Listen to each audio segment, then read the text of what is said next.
Mic check 1 2 1 2. Mic check 1 2 1 2. If anyone in the chat can hear me, just push 1.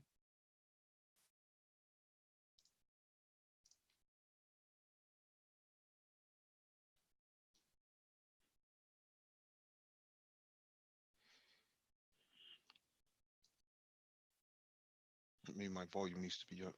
Oh, my volume is down. Shit.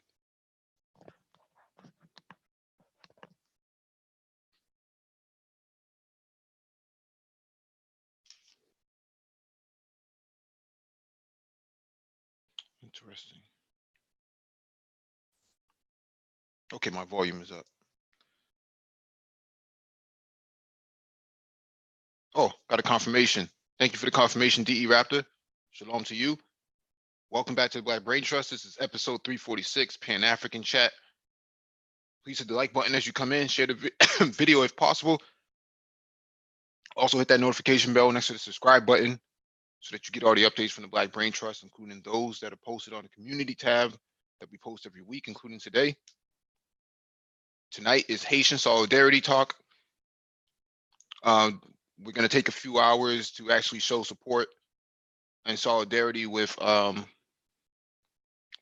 the island of Haiti, Haiti, as well as have a conversation about what's going on currently, how we got to this point, and what are some of the solutions that can be done to aid Haiti's future. I'm going to drop the link in the chat if you want to join the panel and discussion. Make sure you raise your hand when you're in the waiting room so that you can be advanced to the panel. One of us can acknowledge you. If you don't raise your hand, you'll be sitting there for quite some time and no one will be able to see you. There's a docket in description beneath the video for you to follow along with.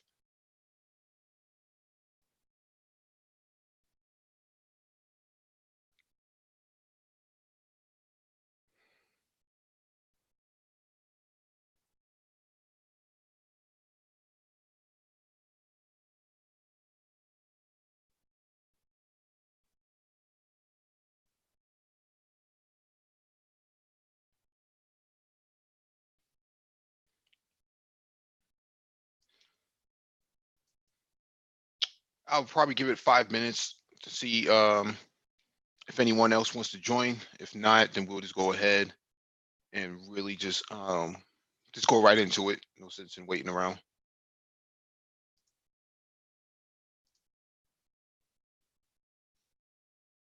I know Zoe wanted to join the panel as well as King.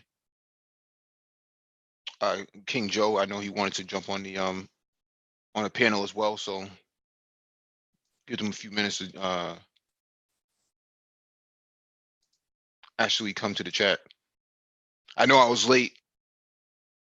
I had to drive back home. So interestingly enough, we have a thumbs down on the Haitian Solidarity Talk. It's interesting how people on YouTube, just come by and have a gripe with some of the live streams. Like last night, we didn't even get a thumbs down, but tonight we get a thumbs down on something that's very important. It's very jacked up, man, when people would actually thumbs down something like this.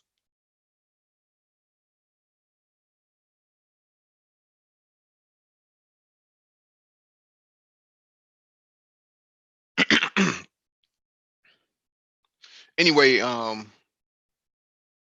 let me kind of give my monologue real quick, 5-minute monologue. What I'll say here is this: why solidarity is important and why talking about Haiti is important. For those of you who don't know, Haiti is the only island to free itself from the bondage of European slavery, and in their revolution of overthrowing European powers, they have been stifled ever since by global oppression from those who are not of the same ilk. Haiti has a very interesting history because they they are, because they consider themselves, they are located in the Caribbean, but they are also transplants from the African continent. And what they have done has never been done before, and quite possibly would never be done again. And so they are unique in their position. Let me see if okay, somebody's trying to get on. They're very unique in their position in Western society as well as on the global stage. And the condition that the country is in right now is due to multiple outside threats that create this sort of oppression on Haitian people. And the turmoil that you see now has been done due to external forces intervening into their political affairs as well as their economic endeavors. And because of that, we have to show some form of support to Haitian people, even if it's only for a few hours. We have to support these people. In my opinion, I'm of the opinion that Pan-Africanism means that we support all melanated people outside the continent and within the continent in their best interest of progressive endeavors.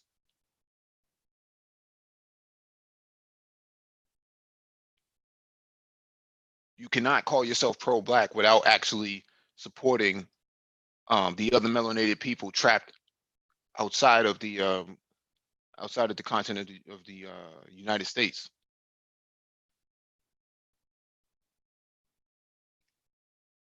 So what we want to do tonight, man, is just kind of chop it up, go through some of these articles, give our analysis, and also maybe come up with one or two solutions as to what can be done for the island of Haiti tonight.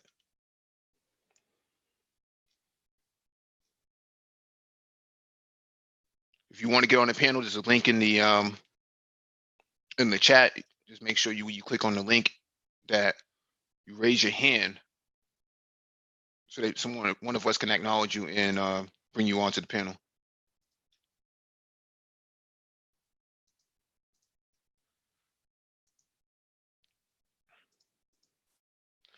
And first person on the panel is DE Raptor. What's going on?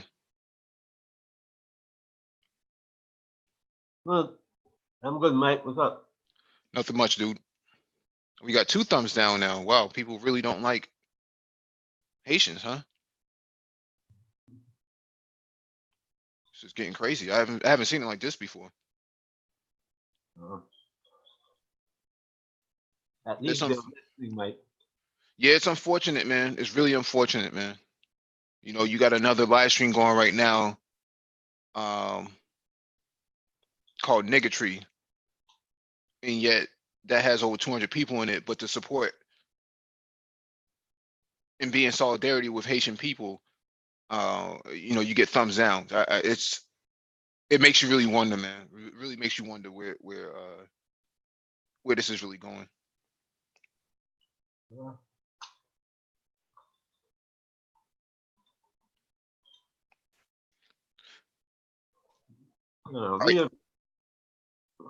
Sorry about that. We as the people like entertainment, you know. Yeah, well, those people, not us, man. I'm talking about in general, you know what I'm saying? Mm-hmm. Well, let's take for instance tonight. You know, there are 350 million people in America. Mm-hmm. And somewhere in the world, we got about 200,000 people who are on post. When I say on post, the people in the military will know what I'm talking about. Either they're watching the screen somewhere for taking care of an airplane, Mm-hmm. taking care of a aircraft carrier, submarine, missiles. Mm-hmm. All those people are watching out to make sure that the people who are partying, who don't give a damn, can party. And you know, nobody's gonna disrupt their party. Mm-hmm. So The same thing in the Negro sphere, Black Manosphere, or whatever. Mm-hmm. You know, there's supposed to be 50 million of us Mm-hmm. in America. Mm-hmm. From somewhere, about 1% is thinking about, really thinking about, not just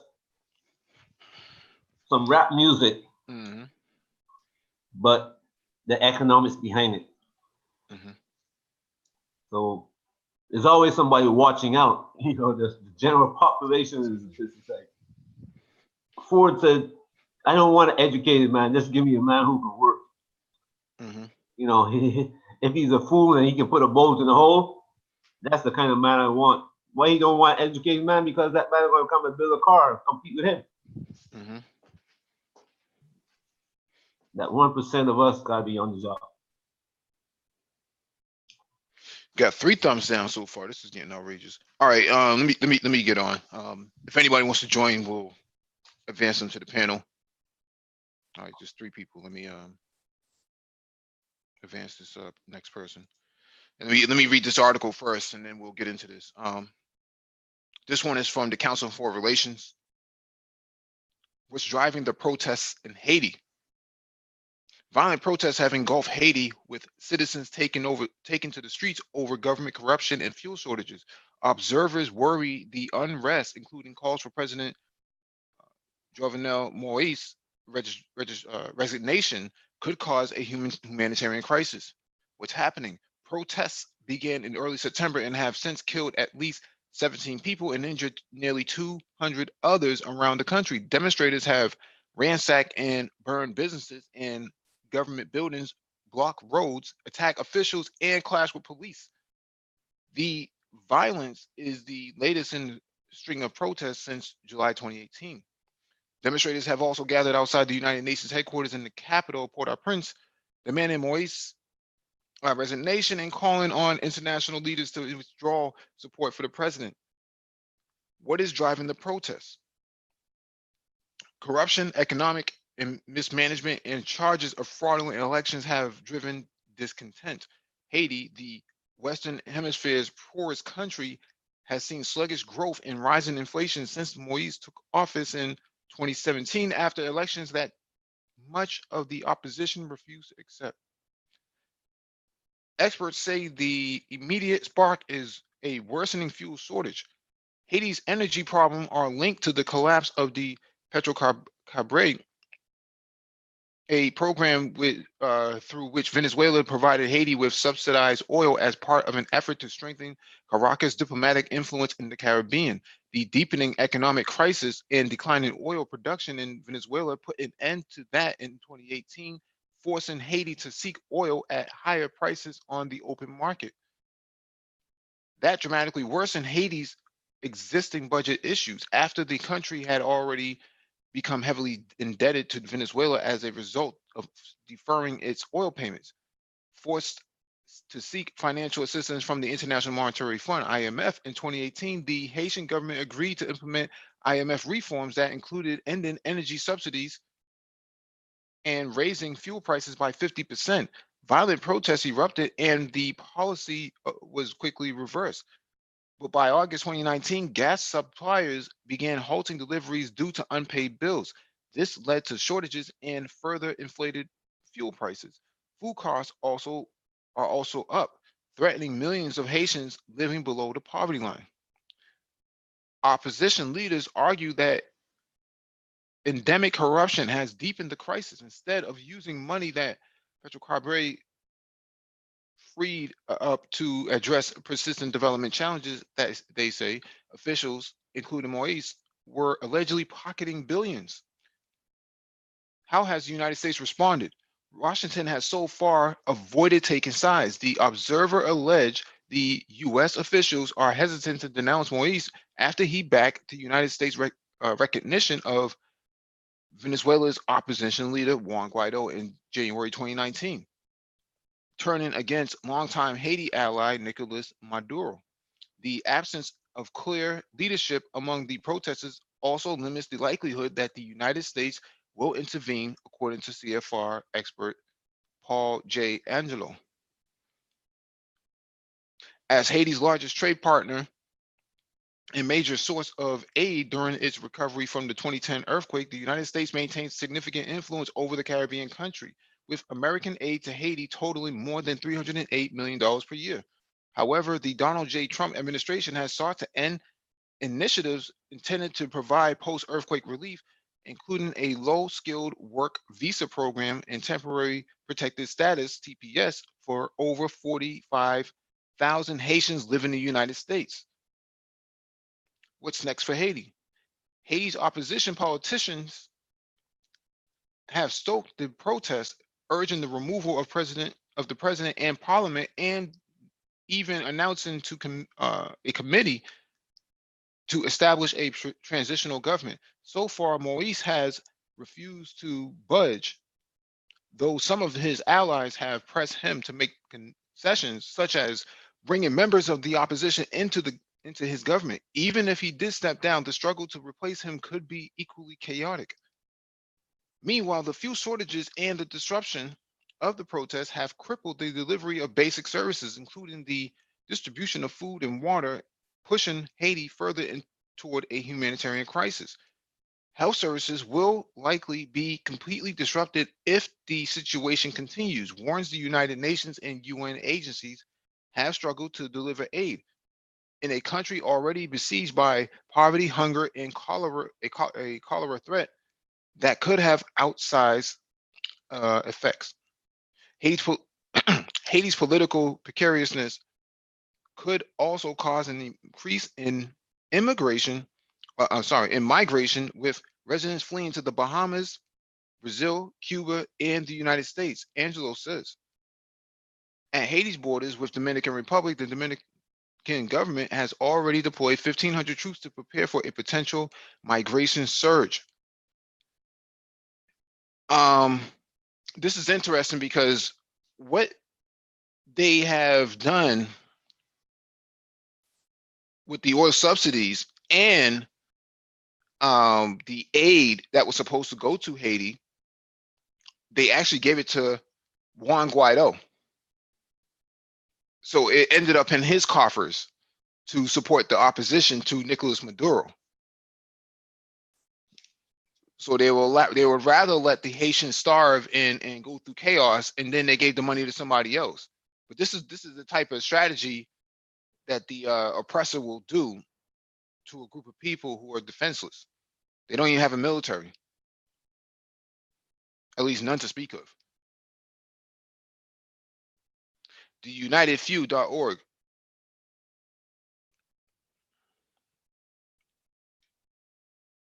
Your hand is up.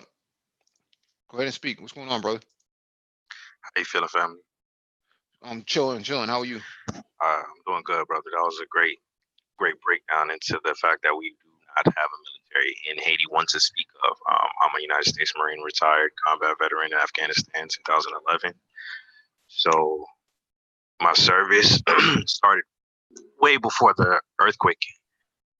And I remember joining a unit where a 3rd Battalion, 2nd Marines just came back from Haiti right before we went to Afghanistan.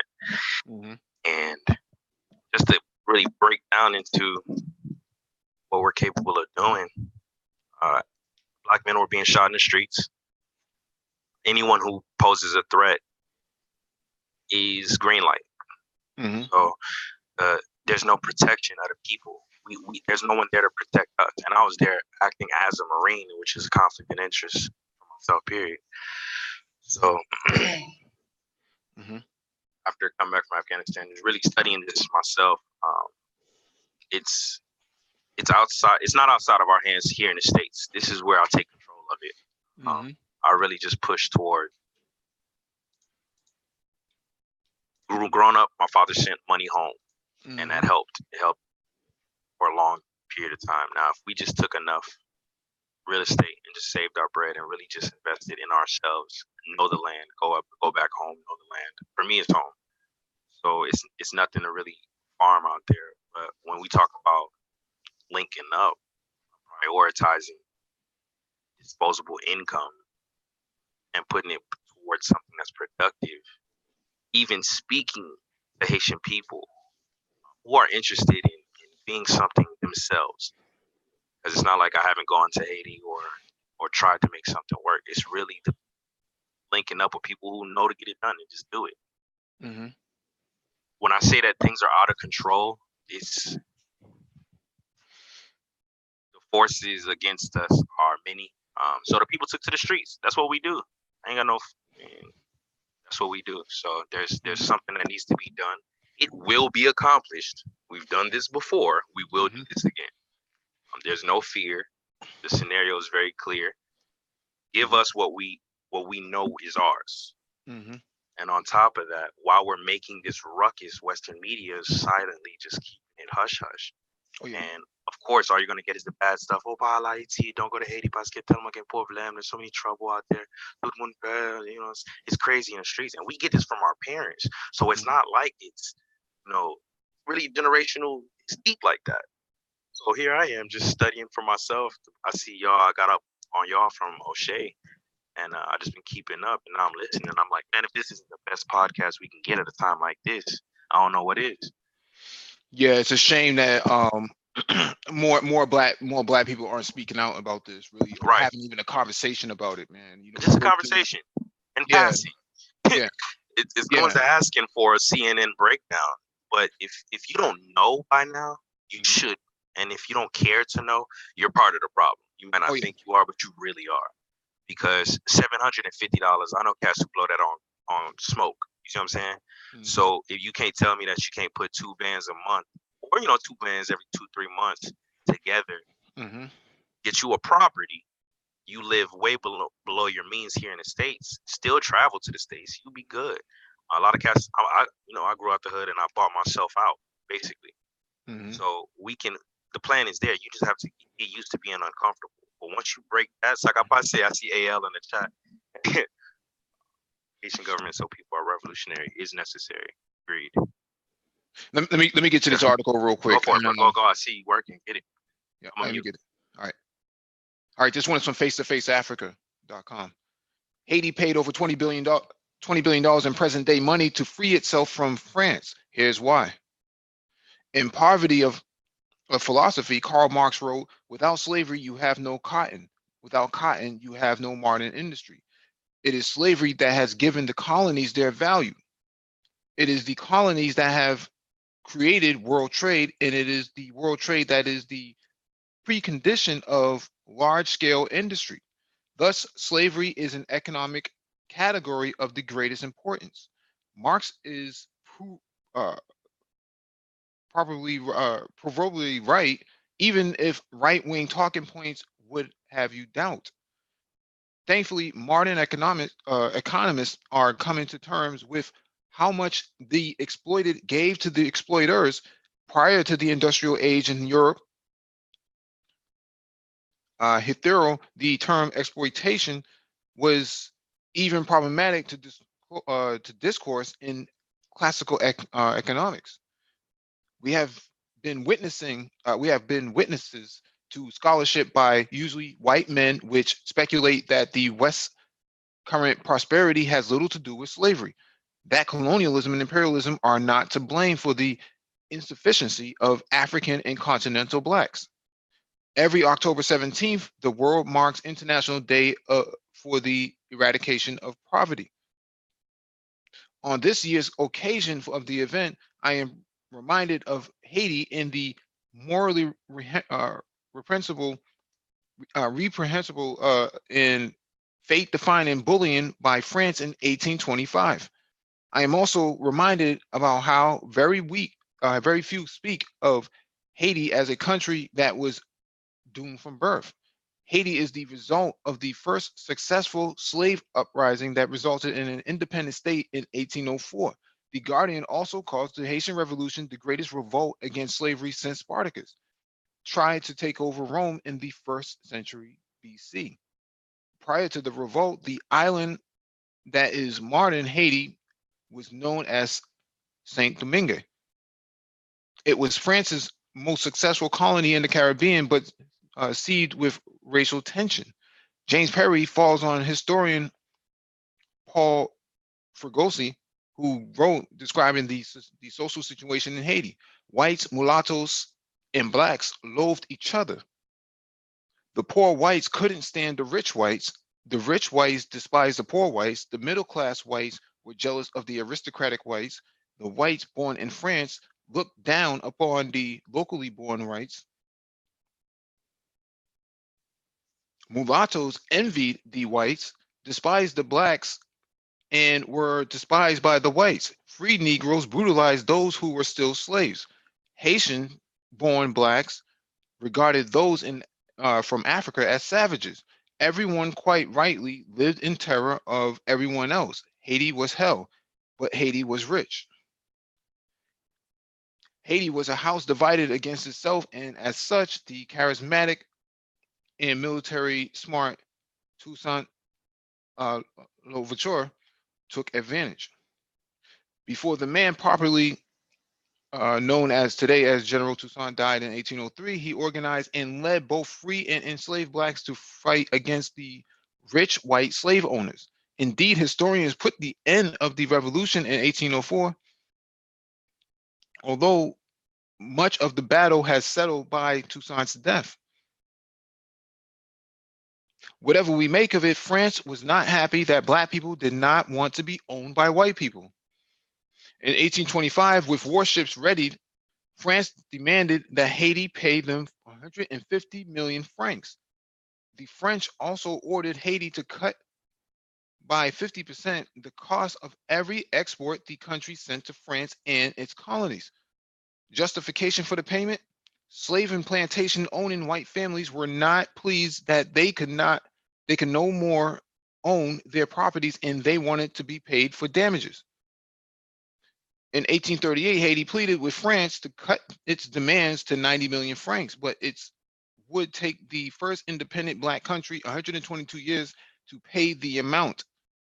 Forbes magazine analyzed 2017 that the cost of all of the money Haiti paid with its interest amount to $21 billion in present day money. The moral deplorability of the whole affair is strangely lost on the French. In 2015, they declined a request by the Haitian government to pay any of the bulk amount back. France's rejection, I argue, is rooted in the same white supremacist tendencies to construe Africans and peoples of African descent as the arbiters of their political fates. This is not even revisionist history. It is worse. It is the denial of the causal link between yesterday and today, necessarily because white people would have to concede they did something wrong. France outlawed the slave trade in 1826 and slavery in 1848, yet the country found nothing wrong with collecting restitution for the evils until 1947 from Haiti. Haiti definitely had it worse, but it is not different from the Francophone African countries in their relationship with France. These countries are supposed by the agreement of independence to keep their national reserves in France and pay France for all the good it did during colonization. France isn't alone. Until 2015, Britain was paying descendants of families that owned slaves. It should be interesting to be educated on the sort of understanding that permits one to say we owe slave owners because they once owned humans. They once owned human beings, and we have deprived them of their property. That is unfair. Today, Haiti is one of the world's poorest, with 1 of 4 people unable to afford $1.25 a day. Haiti Duvalier family of father and son who ruled the country from 1957 to 1986 are the favorites punching bags of Western pundits who say Haiti caused its own problems. The sheer historical inaccuracy, inadequate comparison, and gaslighting are a bit troubling. Haiti was destined to fail. The first black slave successful revolt that established a nation had to be punished. The white supremacy guardian had to be watered. Acknowledgement should not be too hard. DE Raptor. I think DE is still eating his porridge.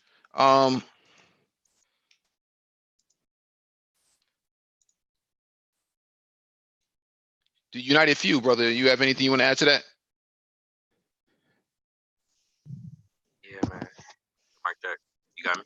Yeah, we can hear you. Yeah. I think it's not enough for us to sit back, and I know it's a positive mindset, but I've been thinking about this for years, man. Mm-hmm. And it sounds like I'm complaining all the time, but everything you're saying, when you say it like that, it's just read off. These are just facts, So it's not like we're poor. Most brilliant men, whether we're in building wells, hardworking people, etc. Jay Charles got his hands up. So yeah, robbing us financially is still in effect today. Mm-hmm. Hey, let's go, Jay Charles. Got your hand up. Peace, brothers, peace. Hey, Sapa Seifu. And I will live That's and what I la. say. That's what I say. That's what's up, man. Article was right on the money. But you kind of got to dig a little further in the history of when the economic attacks have been put upon Haiti, right? So let's remember, around 1914, there was already kind of a different sort of class, right? You had people working in the fields, and you have elites, and you had a Haitian politician named Rosario Bobo. He was anti-American. So what was going on was kind of lower class, kind of what's going on now, lower class going against the elites. Kind of the elites at that time were more German mix because you had a lot of German people, creating businesses and investing in Haiti, getting rich, right? And all of a sudden the people who are poor, were working, breaking their backs, were not really benefiting from the situation. So they started attacking people. They started going after people's heads. So at that time, the elites needed protection. So they went to U.S. So Woodrow Wilson, complied, say, hey, we'll help you guys out. We'll go after the revolutions. I think they were called the Cocos, Cacos. Cookhouse. After them, yeah, we'll go after them. But they came with a price. What they did was they went after these people. They brought the Marines there. I think it was a couple hundred Marines there to kind of protect the elites, also bring down this revolutionary group who were fighting for the lower class people, the dark skinned Haitians. So what they did was, yeah, they went after the leader, but also they went into they took gold from Haiti. They took $500,000 worth of gold, right, and put it into the U.S. banks. And also they signed decrees saying, hey, foreign people can buy land in Haiti. And that once that happened, they took control of the banks, they took control of the land. They kind of put everything in a tizzy where the people can have no control over anything. So it's kind of been an attack since we've been fighting for our independence. It wasn't just on 1804. It goes back years before that. But we were fighting and we defeated and we gained our independence. But there was just more of an economic attack, and history kind of repeats itself because things like this are happening now. Just how we put sanctions on certain countries to stifle their growth. So I think it's more of an economic thing. That's why it's a big push for. I think it's a big push for self-sufficiency in Haiti, but it's kind of hard because kind of Haiti. I look at Haiti right now currently resembles like Saudi Arabia, right? You have the monarch and you have a lot of uneducated people. They purposely don't educate these people so they can control them. So the thing with Haitians is that Haitians don't care. They're gonna, educated or not, they're gonna burn shit down if this shit don't go right. So that article kind of hit on the head, man. This more of an economical attack on the Haitian people, and again, money is power, right? So you don't have the money, can't do anything. Well, they also need political support. So that's important too. And that's where the Russians step in. That's where Venezuela steps in, Cuba steps in. I heard the other day that Barbados was having a closed conversation about what to do with Haiti, and how they're going to actually intervene in that. So it'll be interesting to see what comes out of that, because Barbados has a lot of political power. They're actually leading the Pan-African movement right now. So interesting. So I think that happens, more of a push for solidarity with Haiti or these different Caribbean islands. They kind of people going to have to back down. They can't really, because the only problem is nobody's saying anything, nobody's doing anything. It's just people are watching. It's starting to spill over, man. A lot of Haitians are going to other people's countries. And yeah, I've heard about Haitians going Venezuela and Belize and places like that. So Mexico, they're they're Yep. going, but it's not like, you always know the spirit of the Haitian people. They're gonna work hard. They just want education. They just want a chance. They want opportunity. So, yeah, that's just they what it want is. justice. That's what they want. Yeah, Yeah. pretty Let, much. let, let me get to this next article from the MiamiHerald.com. Aftershock of Haiti's protests, Best Western shutting down, other hotels temporary closing. I won't read this whole thing because it's pretty long.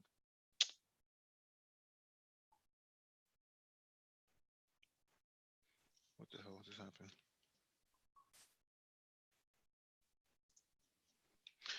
Aftershock of Haiti protests.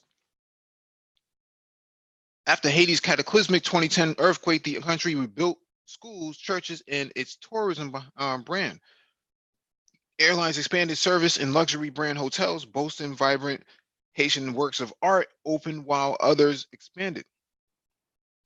But more than a year of recurring fuel shortages, violent protests, and currency devaluation is starting to take its toll as the owners of Best Western Premier, the first U.S. branded hotel to return to Haiti in 15 years, announced its permanent closure at the end of this month.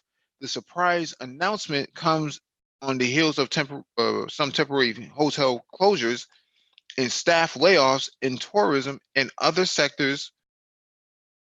Uh, as conditions in the country worsen. Haiti is facing a looming constitutional crisis. 4 unsuccessful attempts to confirm a new government, a deteriorating security environment, and a 6 week of protests over demands that President Jovenel Moise step down. On Tuesday, thousands of Catholic faithfuls carrying rosaries and protest signs took to the streets of the capital and other cities in a nationwide march organized by the Conference of the Religious. While the church has been critical of Moise, the protest is considered a bold move by religious leaders who announced that parochial schools would remain closed until the crisis is resolved. Addressing followers inside the Port-au-Prince cathedral amid chants of resignation and too much blood has been spilled, Jovenel has to go. Archbishop Max Leroy Messador called on Haiti's leaders to listen to the voice of the people and to take a wise decision to permit people to live as people. People cannot go any longer, Messador said. We are fed up with deepening political crisis growing each day and fanning what Catholic Church calls an unprecedented humanitarian crisis. The economic aftershocks hurting hurting Haiti more than the devastating 2010 earthquake that knocked down buildings and claimed numerous lives, experts said. The real economy is collapsing, said economist Kessner Farrell. The closing of many farms, particularly in the terrorism sector, like hotels and restaurants, have a negative impact on the real economy. Many people in the fragile middle class have lost their jobs in the closing of many companies that could not survive the crisis. I'm not going to read this whole thing, but one of the things that has happened is that these American brands that went down there and established their businesses got tax write-offs in the United States to do so. They wouldn't have done so without it. So they closed down these hotels and businesses while recouping all the money that they got from the tax write-offs. So they never really lost out, despite the fact that they closed down their business. They never really lost out at all. They just could not turn any more profit during the political upheaval.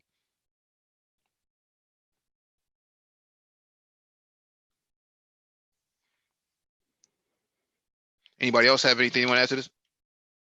Yeah, it's not just the political appeal caused them to move.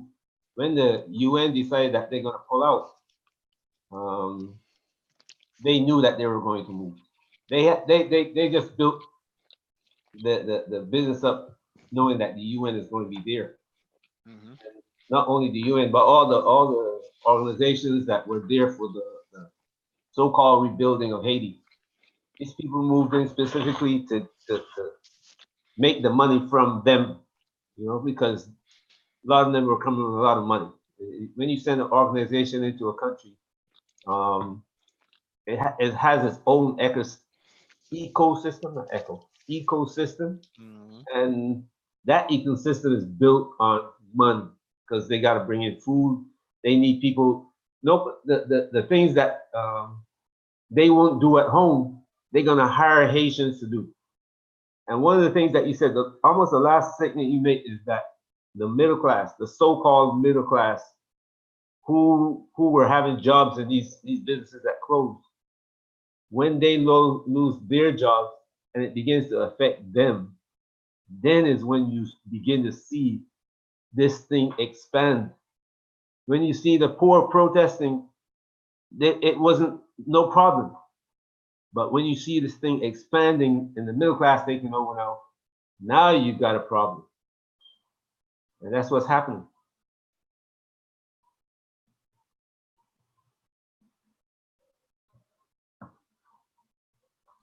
Anyone else have anything to add to this?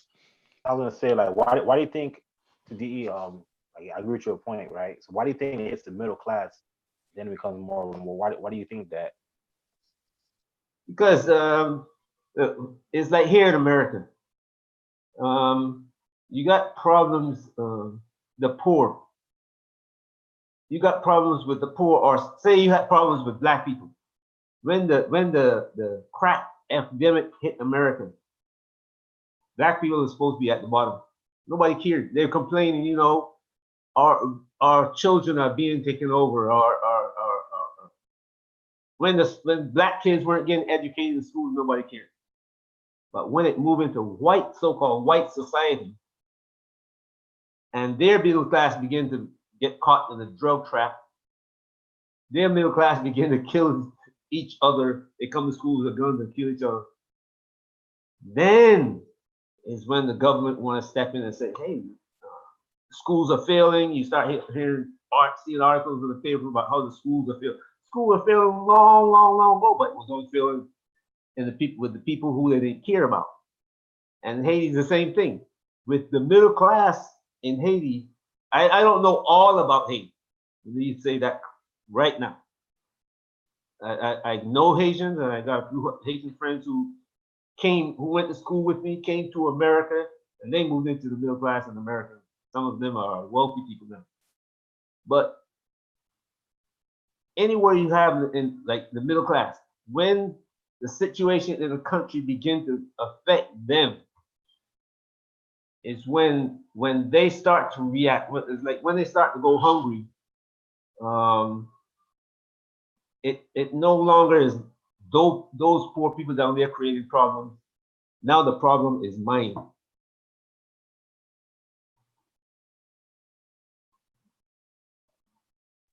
So it spills over. So I get you.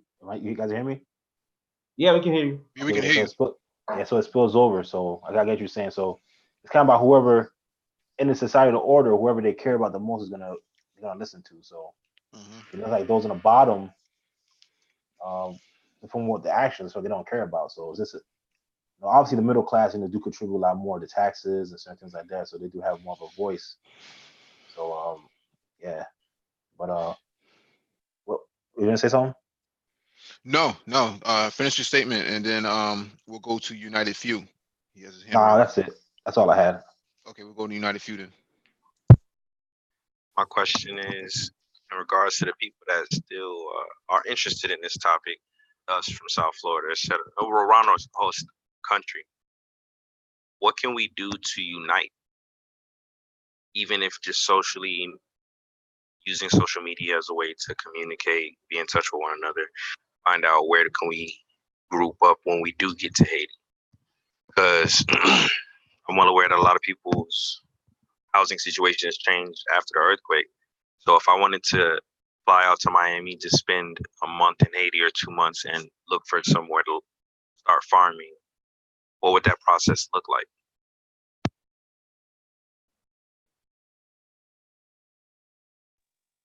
I think that's a good question. I think right now, from what I speak to a lot of my friends who are creating business in Haiti right now, I think the thing is that when there's a political instability right now going on, they're not going over there. They don't want to go there because it's dangerous, right? But I get that time where Martinique was in, kind of going back and forth, making moves.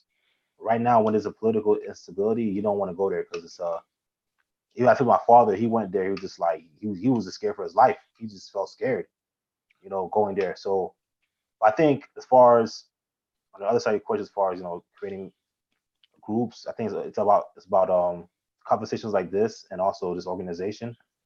We need to create an organization that we can meet and just kind of like trade ideas on what to do, because a lot of individuals who are millennials that I speak to, they know what's going on. They want to make a difference, but it's just like they don't know what to do, and there's no structure plan on what can we do, because a lot of things that ties into that is that we have the government, they kind of like section off who they want to help and who they want not to help, because it all comes down to money. So it has a lot to do with the governmental system. But again, back to what I was saying, this with organization, we had to create a group and just kind of like go from there. And if we can do that, it's a wrap, man. Because there's people really do work. It's just having that organizational structure and also it being safe over there, obviously in Haiti, to do that. But right now, it's not safe to even go over there. So well, that's what they're saying, right? This next article from Vax Before Travel. I don't, Jay. Is it possible for the guys who are in exile? When I say exile, I mean people who left Haiti, because almost everybody who's left Haiti, the people who I know from the 1970s, they left Haiti because of Duvalier, because of the things that he was doing down there. A lot of their families left Haiti because he was after their families, and the families left because they had children. They wanted to protect their children. Why can Haiti and Haitians in America, Europe, diaspora form a government outside and start directing things to go on in Haiti? You start creating a lifeline to Haiti. All those people in poverty, you start throwing a lifeline to them. You open clinics in Haiti. You open schools. You get those people organized. That's been discussed before at the last Haitian Solidarity meet that we did in Boston. And the problem is, without the military, there's no way to defend a lot of your institutions.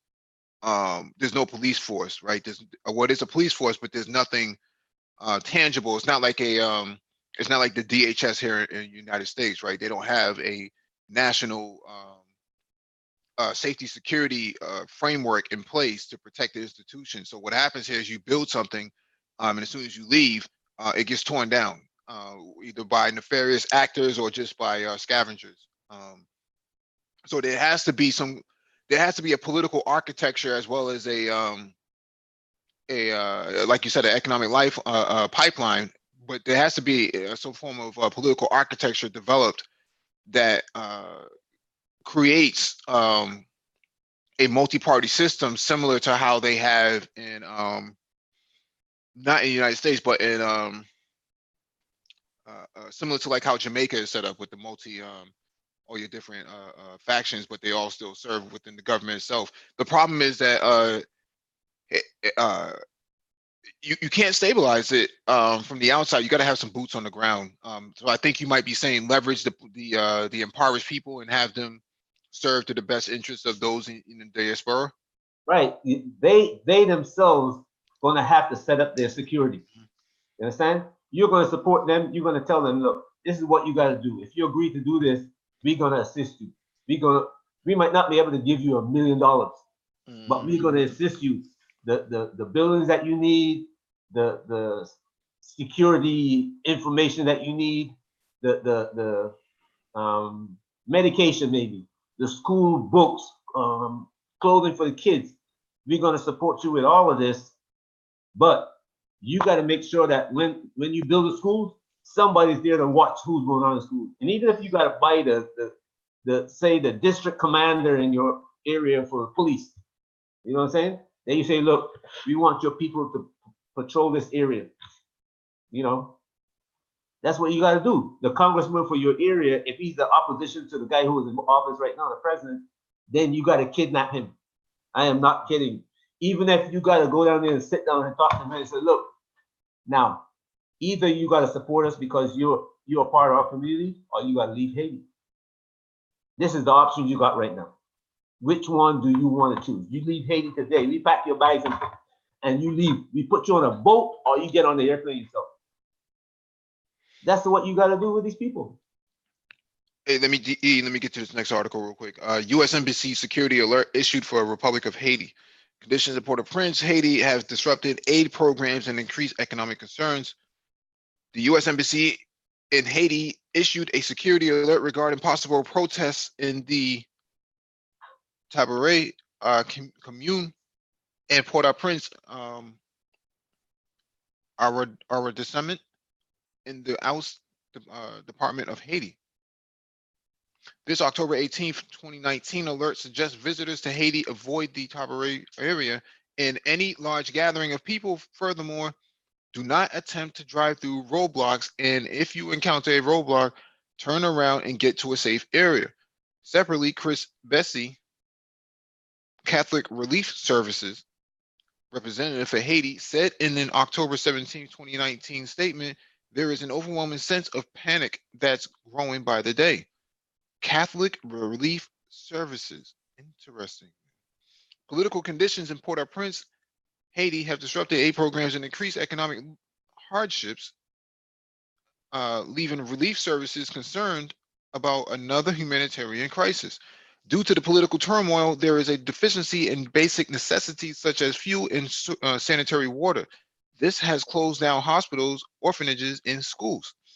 Roads are closed and children are out of school. We are on the edge of yet another humanitarian disaster if the unrest continues unabated, concluded Bessie.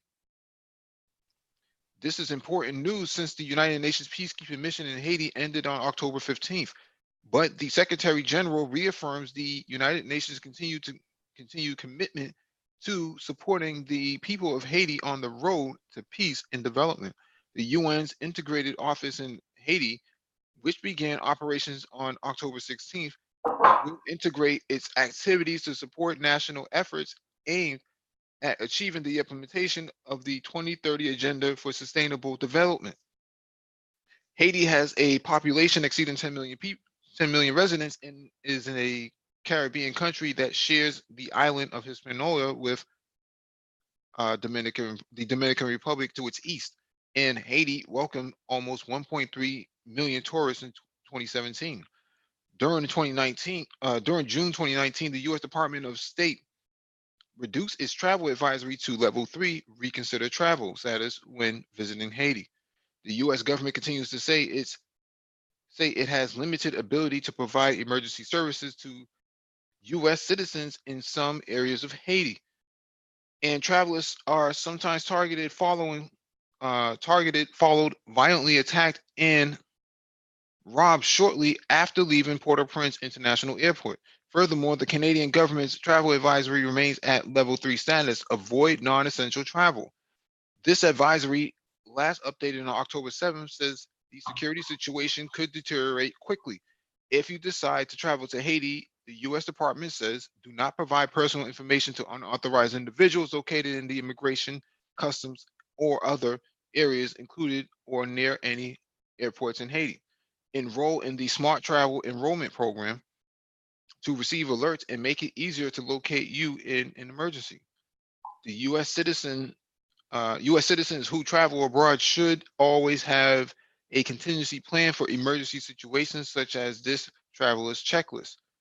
If American citizens need assistance, the U.S. Embassy is located at Tabaret 41, Route D, Tabaret, Port-au-Prince, Haiti, with a phone number of 011-509-2229-8000. From a health perspective, the U.S. Centers for Disease Control and Prevention, CDC, updated its travel guidance when visiting Haiti on August 2nd, 2019. The CDC says to ensure you are up to date on several routine vaccines before visiting Haiti. This includes a measles vaccination, since Haiti was listed in the CDC's global measles outbreak notice published on June 10th, 2019. Additionally, the CDC suggests that travel vaccinations, hepatitis A, hepatitis B, and thyroid.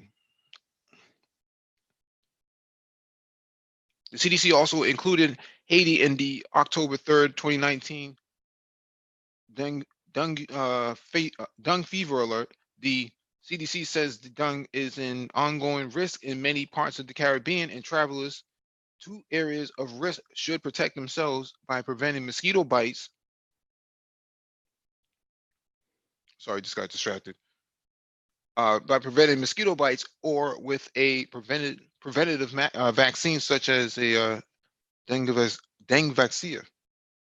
And the CDC says the active cholera transmission is widespread in Haiti, and vaccination may be considered for adults who are traveling to areas of active cholera transmission. Cholera is rare in travels, but can be severe. Certain factors may increase the risk of getting cholera or having severe disease.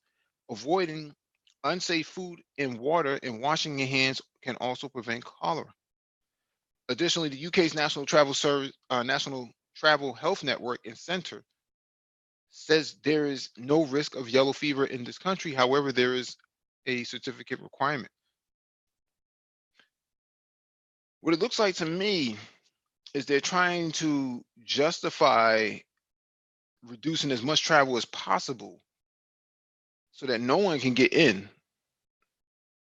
to Haiti to actually help these people do anything. And therefore you can't report out either because they pretty much have control over the internet now.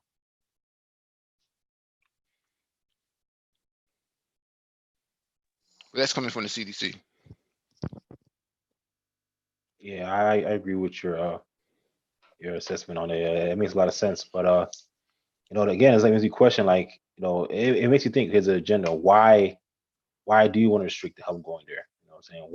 Why is that an issue? And I think, it's just, there's it might have, I don't know, maybe this coming from the US, it has a lot to do with the moral doctrine. They don't want anybody in their backyard, because I think there is other countries that do want to help out, especially like Russia. But I think obviously trying to restrict any type of need or not here, but any type of assistance going there, and just from the things they're putting out in this article, that's what it seems like. But I don't think that's going to hold up too long, right? Because eventually it's going to have to turn around. They're going to continue to the protests continue to fight. A lot of people are dying. A lot of people are just burning things down because they want change. And if they just keep it up, they're eventually going to get it. But I think it's going to be a couple of years on the road, especially with the next election and what they got planned. It's going to be a couple of years on the road. So.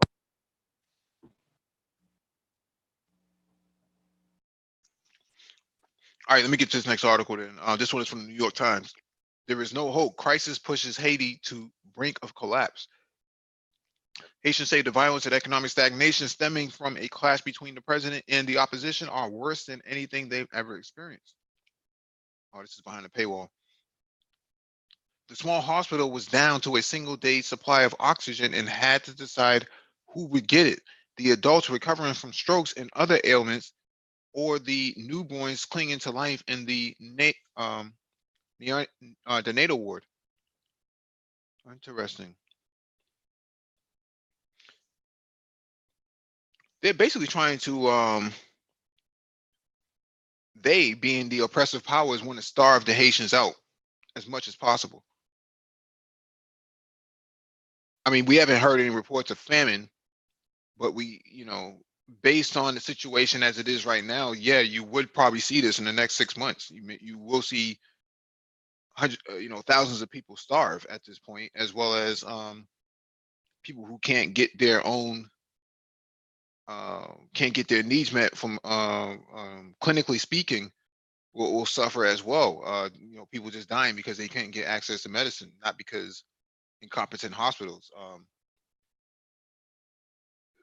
You have to be really you have to be a psychopath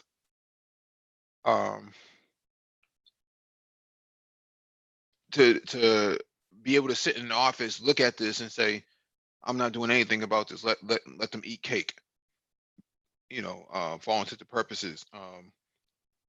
Because anytime a warship or any sort of humanitarian ship tries to come there, the U.S. Coast Guard chases them right out, which I find very interesting.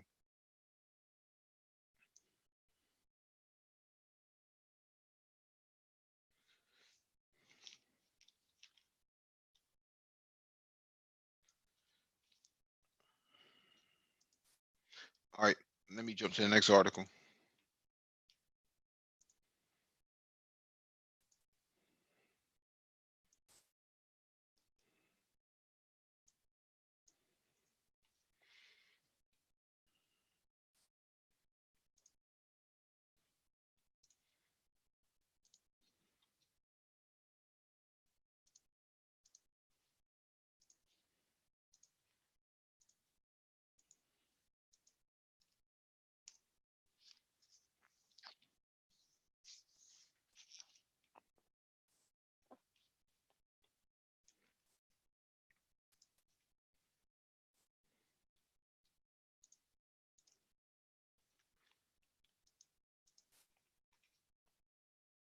I hate this stupid thing.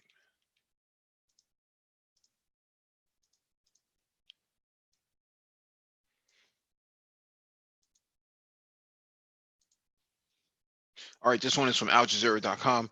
Haiti protests. President Moise under pressure to resign. This is earlier this week. Haitian President Jovenel Moise is under increasing pressure to step down as violent protests destabilize the country. People have called for his resignation since August, citing shortages and widespread corruption. Al Jazeera's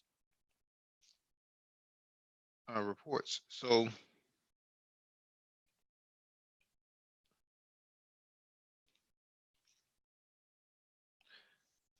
a transitional government was supposed to be established, and it looks like they have a lot of difficulty getting a transitional government.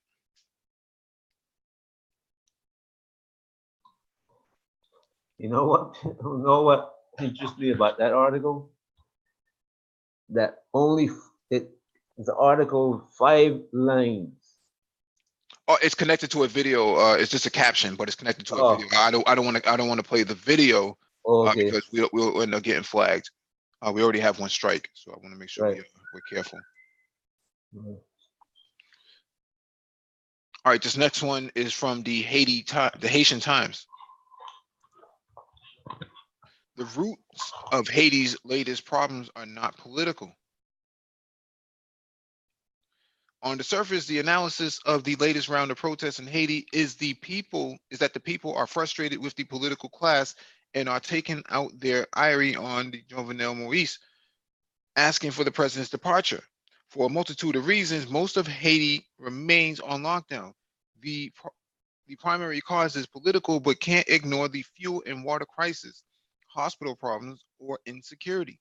While the president is back to silent mode, much of the crisis is worsening, someone posted on Twitter.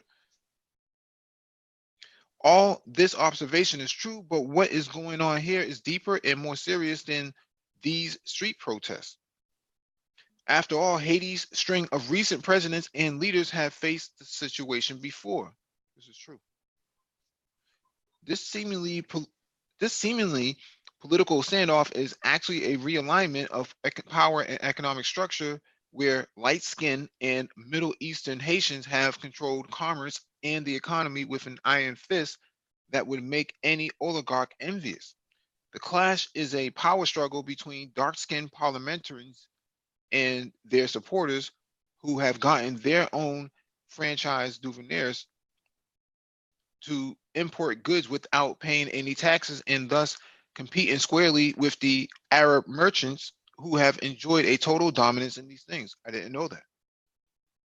So in this tug of war, everyone has deployed their goons to take to the streets ostensibly for political reasons. We've seen this evolve from gangs being paid to sow fears to now a makeshift protest about government grift and government grift and corruption.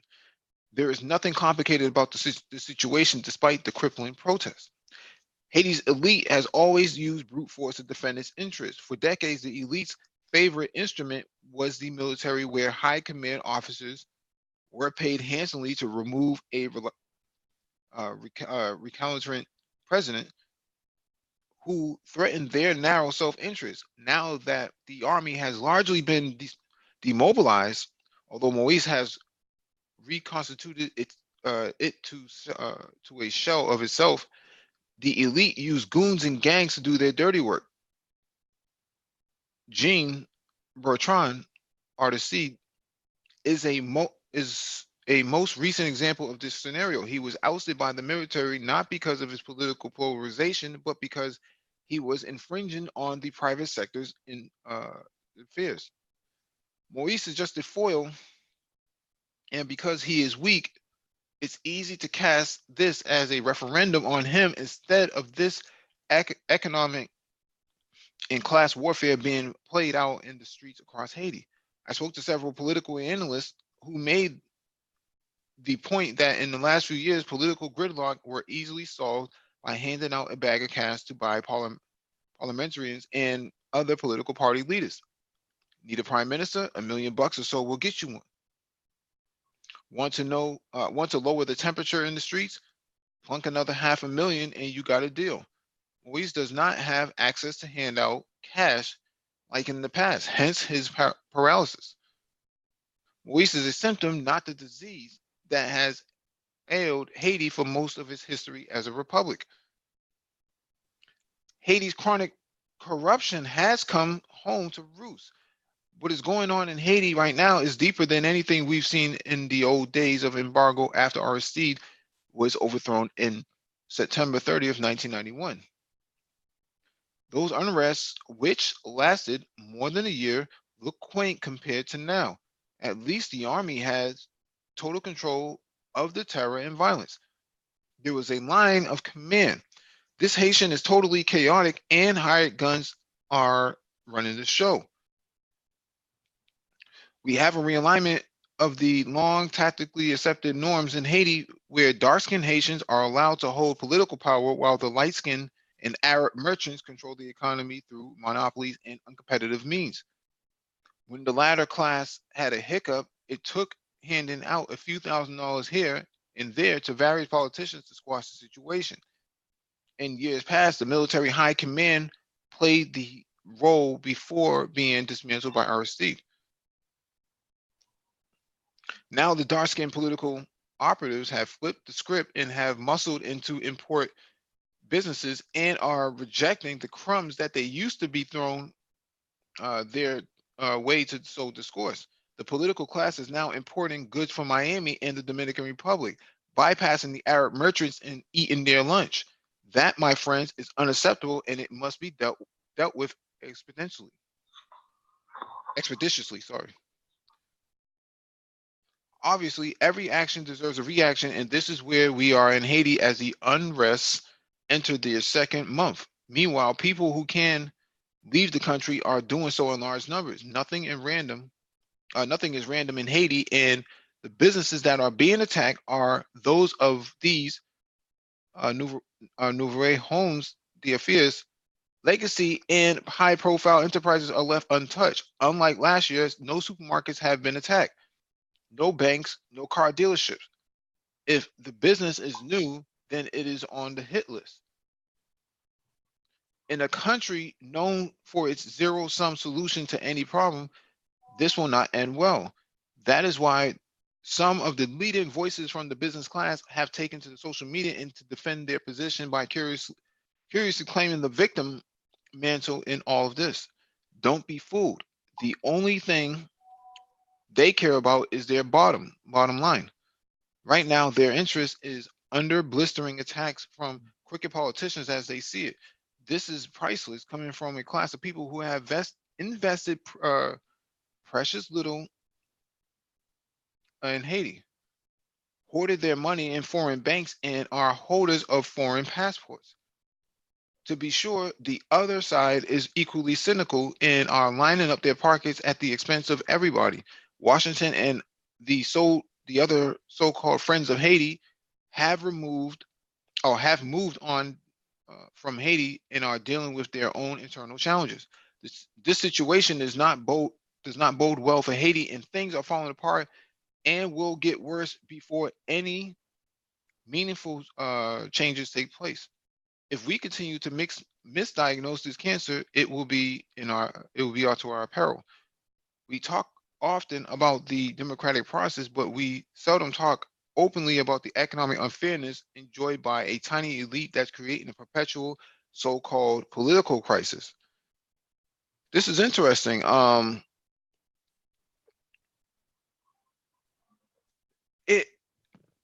It's hard for me to understand what joy do you get out of being in a political position if your country's not doing very well. Okay, you're a part of this ruling class. Okay, so what?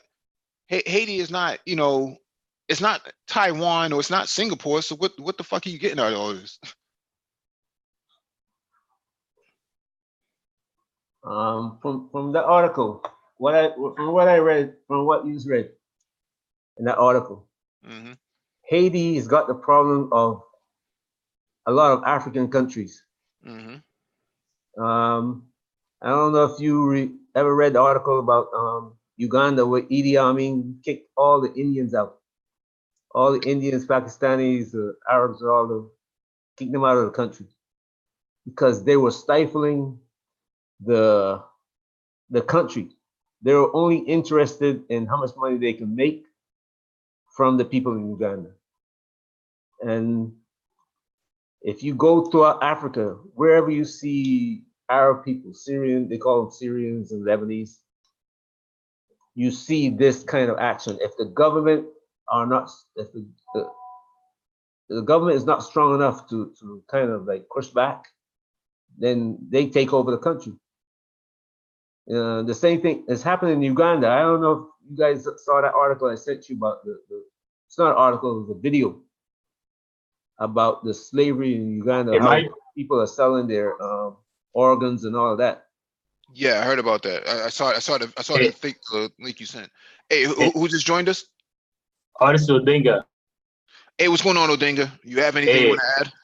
Hey, what's up, man? Now I was listening. I just joined, man. I was just. I wish I was listening to it a lot earlier. Mm-hmm. But from the article you read, it does make sense. That's exactly what's going on. You do have the so-called mulattoes or the Arabs. It's basically a group of Syrians and Lebanese, and I think they have a few Egyptians there as well. So what's going on right now is it's really not the entire population who are revolting. It's basically a lot of the businesses, the customs was controlled by the Syrians. In fact, you have the airport who's owned by Hillary Clinton, and you have. Wait, you said the airport was owned by Hillary Clinton? Yeah. That's who controls it right now. So basically, what you have the Clintons as being the puppet, and the Syrians the puppeteers. Well, is it the puppeteers, the Clintons, and the other way around, right? So now, who the Syrians are using? They are using the senators who are the Black Haitians, and the Black Haitians do have gangs in the country to actually start a lot of unrest, social unrest, and they arm the entire population, and they actually have everybody out there protesting. Well, let me rephrase, not everybody, but they're gangsters.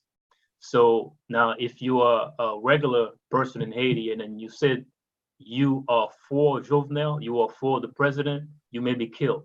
So the majority, I guess some people are calling it the silent majority, can't say anything because they may be killed. The radio stations are being bought by the Syrians.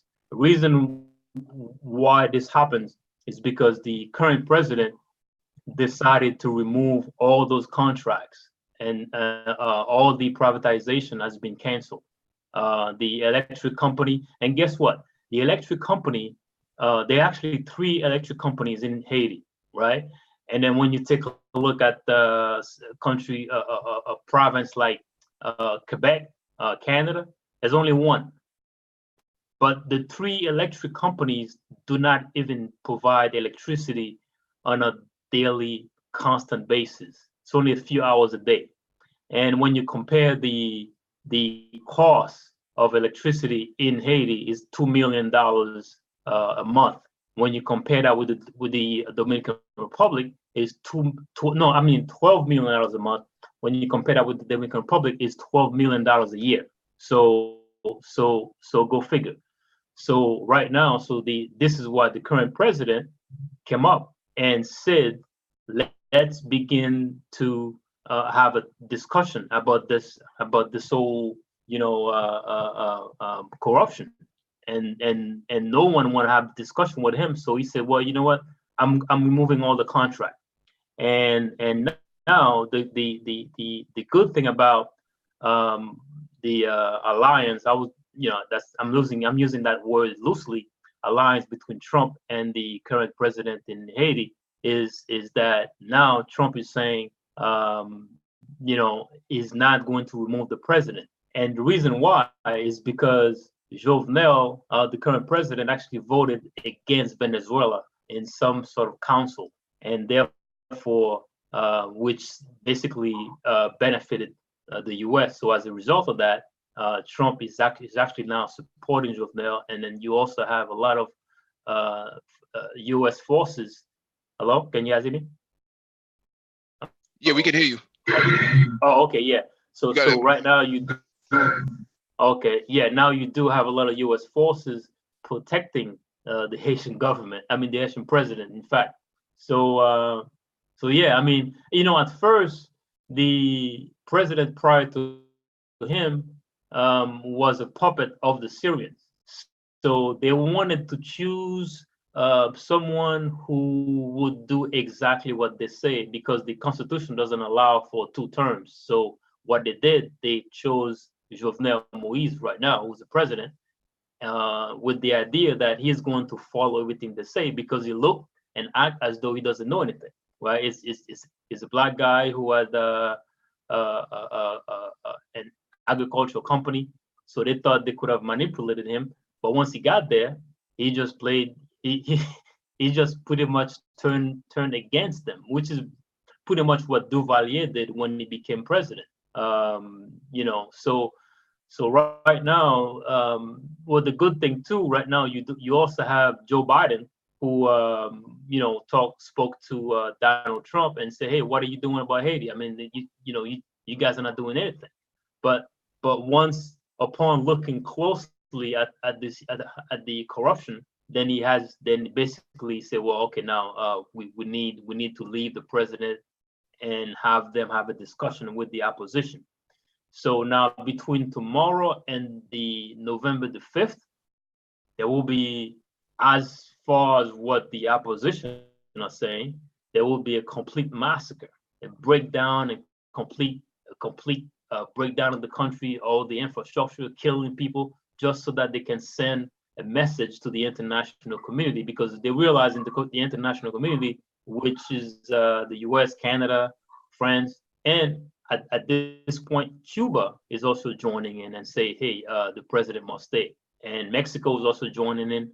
And to my surprise, a country like Sri Lanka is also, backing up the president. So it's going to be very difficult for the opposition. So it seems like it's a cleanup.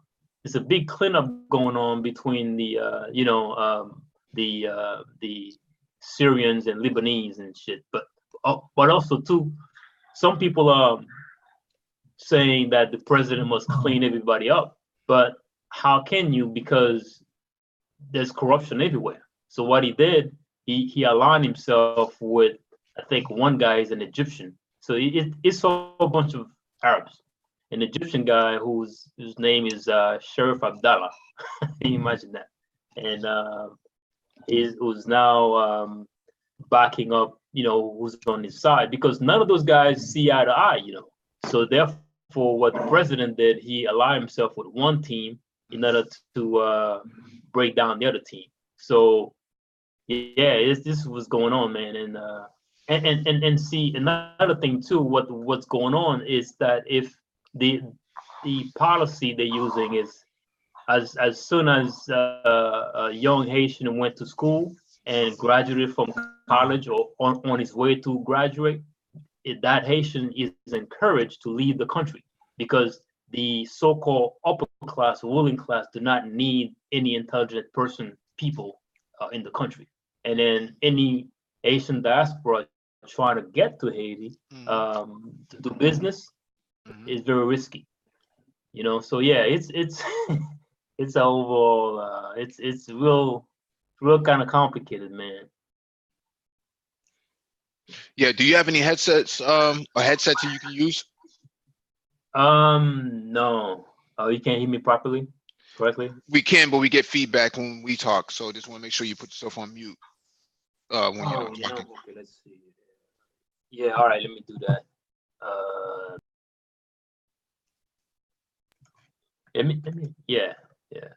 Yeah, man. So yeah, it's a real complicated situation, man, and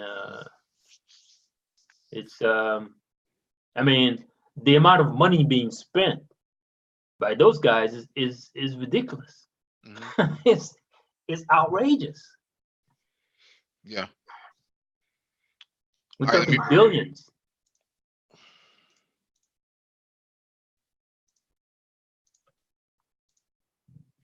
All right, let me get to this next article. Please mute yourself. Yeah, All right, this next one is from the progressive.org. We've never forgiven Haiti for being black. American public policy surrounding Haiti still contributes to ongoing misery there today, including conditions that have erupted in protests in recent weeks. What's happening in Haiti is a revolution. Opposition leaders have called for the resignation of President Jovenel Moise for corruption and a mismanaged economy. After months of protests asking the government to investigate accusations, including that allies of Moise have embezzled millions from a Venezuelan aid program to Haiti, they've pledged there will be no peace until the president steps down, and that have deployed supporters to block streets and shut down businesses. Gas and food shortages and mushrooming inflation helped fuel those protests for the last 3 weeks, in which several people have already died. There has been no formal response from the White House regarding these protests, but it's plausible to assume what the Trump administration's response will be.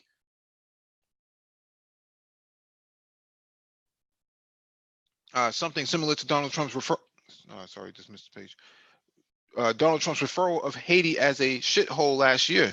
His attitude is hardly unprecedented. It is indicative of American public policy surrounding Haiti since its founding, which continues to influence ongoing misery there today. At the conclusion of the French and Indian War, the French ceded New Orleans and the rest of the Louisiana Territory to the Spanish with the Treaty of the Fontainebleau, I think that's how you pronounce it, in 1763, in which in the ensuing decades, the United States, newly independent from Britain, attempted numerous times to acquire the city as a key port for exporting materials to foreign markets. Spain never relented. During the same period, the French colony of Saint Domingue, today called Haiti, in a crown jewel of France's empire, was undergoing a revolution. More than half of the sugar and coffee consumed in the Americas and Europe had been produced by the island, and the enslaved population was the largest in the Caribbean, about 500,000 people. In 1793, a formerly enslaved man, Toussaint Louverture, seized government control and declared an end to slavery on the island. Over the next decade, Louverture and his army successfully defended themselves from the repeated attempts by both the French and the Spanish to retake the island. The rebellion, deeply perturbing to the U.S. politicians and especially slaveholders in the American South, led to increase in U.S. hostility toward the new island republic. Thomas Jefferson encouraged Napoleon to take back French control of the island. Napoleon's sights were set on establishing French power in New Orleans, but he was compelled to recapture Saint Domingue too.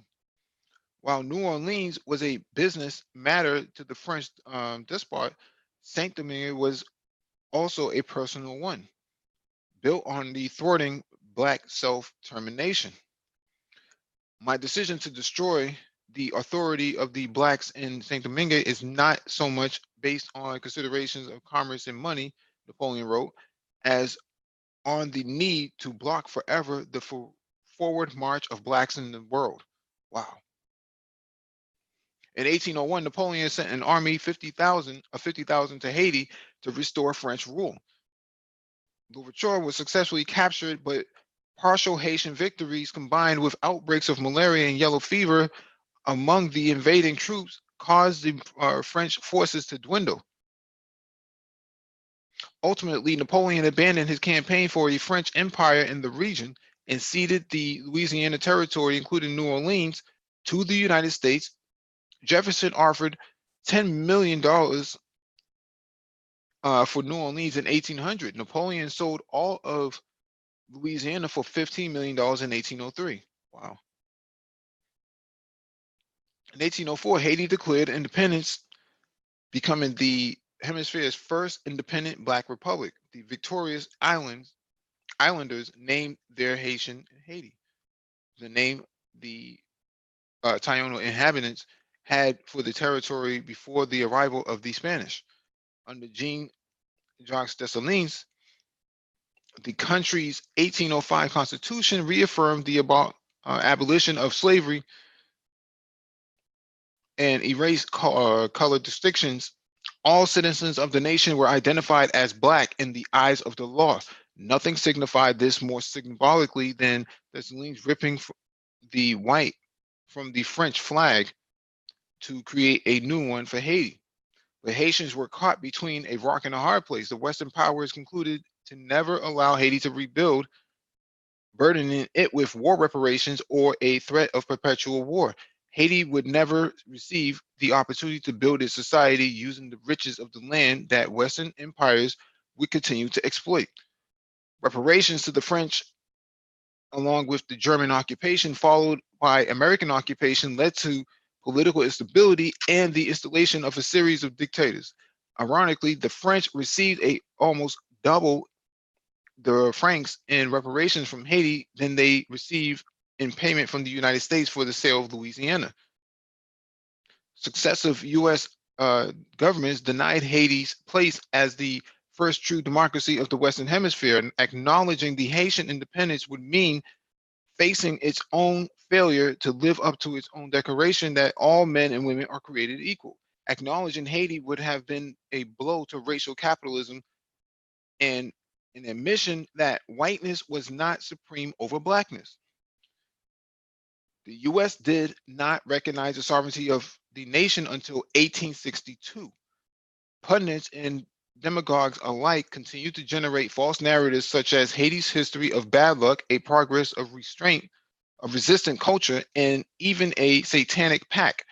What is true is that the enormous natural wealth of Haiti was taken by the colonial West at the dawn of its freedom. The Western world would never forgive Black people defeating a European war. It was never up to the Haitian people to determine their own course. Haiti is not a shithole, but it has been plundered of its resources and stripped of its liberty by Western powers, including the United States. To quote an 1893 speech by Frederick Douglass, Haiti is Black and we have not yet forgiven Haiti for being Black or forgiven the Almighty for making her Black. Anybody have anything they want to add to this? Nope. That article covered I mean better than Yep. anything I've ever read before. And Mabutu just gave me some information that really kind of brought me up to date because I seen the same thing in Africa where what they call Lebanese people. They're all Arabs, but the Africans call them Lebanese. They do the same thing in a lot of African countries. Yep. And Yeah, we and, can.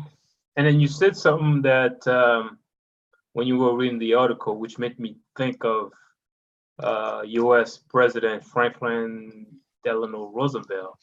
He said himself that there's a quote, famous quote online if you can look for it.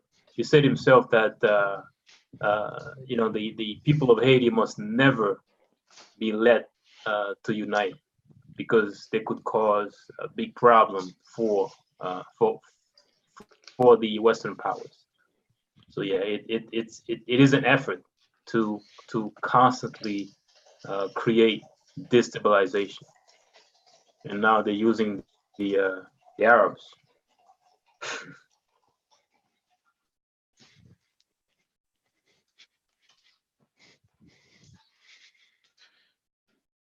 Yeah, I agree with your brother expounding upon that. I agree with that. Your points is that's true, and they're telling you right there. And I sometimes I question myself. I'm like, all right, if this was, let's say this was any other nation, let's say this wasn't even Haiti, this was, let's say it was another Caribbean island, right? And this happened. Would this still persist not on that island, right? Would that still happen? You know, if it was another island that kind of like liberated itself. So I'm like, that's why I think it's an overall agenda just to keep their foot on the necks of the Haitians to keep them from growing. Because you know, imagine like your economy is built on the slave economy, right? At that time period, you're making wealth off of this, and then you see something that happened in Haiti, you're just like, that's frightening. Like that can be you. So they're like, no, how can we stop this forever? So yeah, so I think it was telling the truth, and I agree with everything you said there. Yeah, and also part of the issue too, the entire island is called Hispaniola. At one point, it was called Haiti. Where Haiti was pretty much in charge of the entire island, and still today, the rift between the two countries has been exponential, and so now this divide is actually being reinforced by the states, by the U.S. and all that. So you have that going on. So yeah, it's all intertwined because, and yeah, I think one of the biggest mistake is the divide of the island, because if it was not divided, then it would have been a lot more difficult to have foreigners, setting up base on the other side of the island to actually get into the politics of Haiti.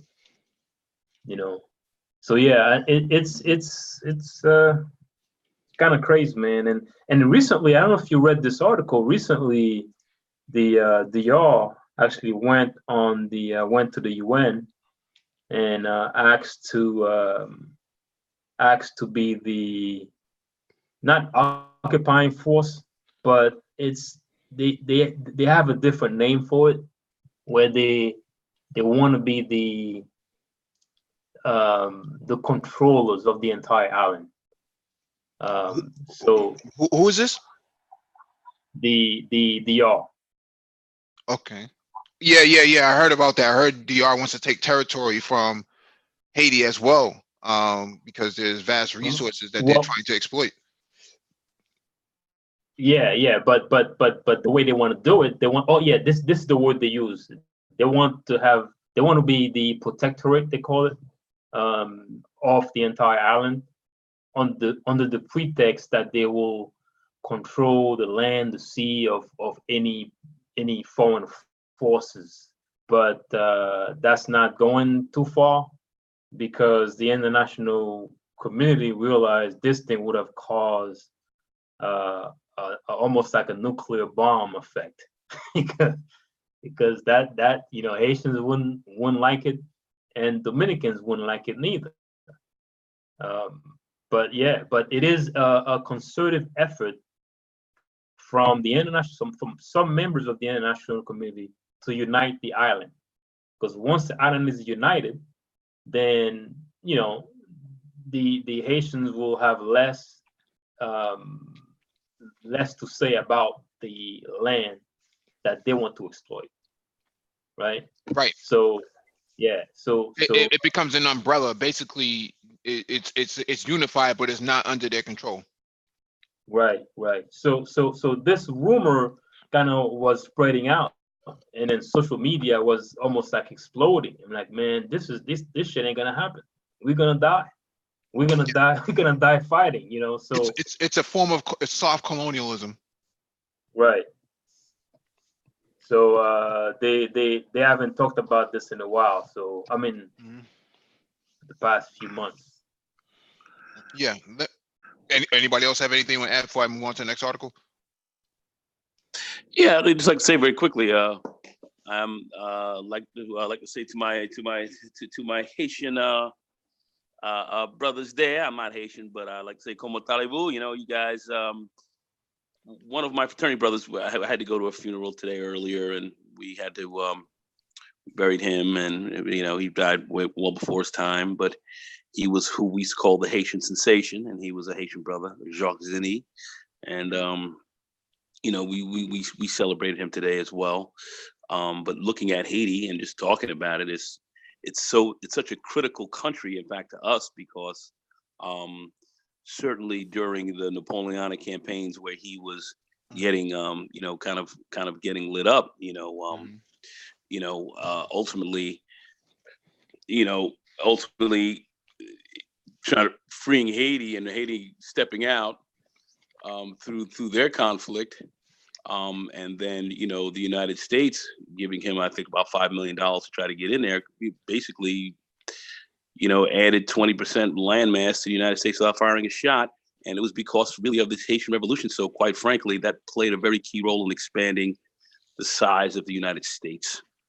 So a lot of people, we don't talk about that, but that's just how important Haiti really has been. And that's how it's been very important to this country. We of course keep that out of the the study, the history classes, but Haiti has been for obvious. For obvious reasons, right?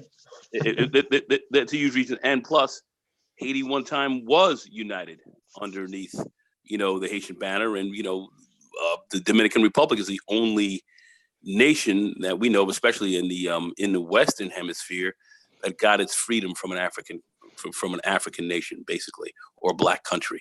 And the problems that have gone on between Haiti and the DR has been that ever since, and we've seen it hit some extreme lows when Trujillo was president in the Dominican Republic, and the kind of savagery he pulled against many of the Haitians and the Black peoples there is of course in some respects legendary, but many people don't know about that as well.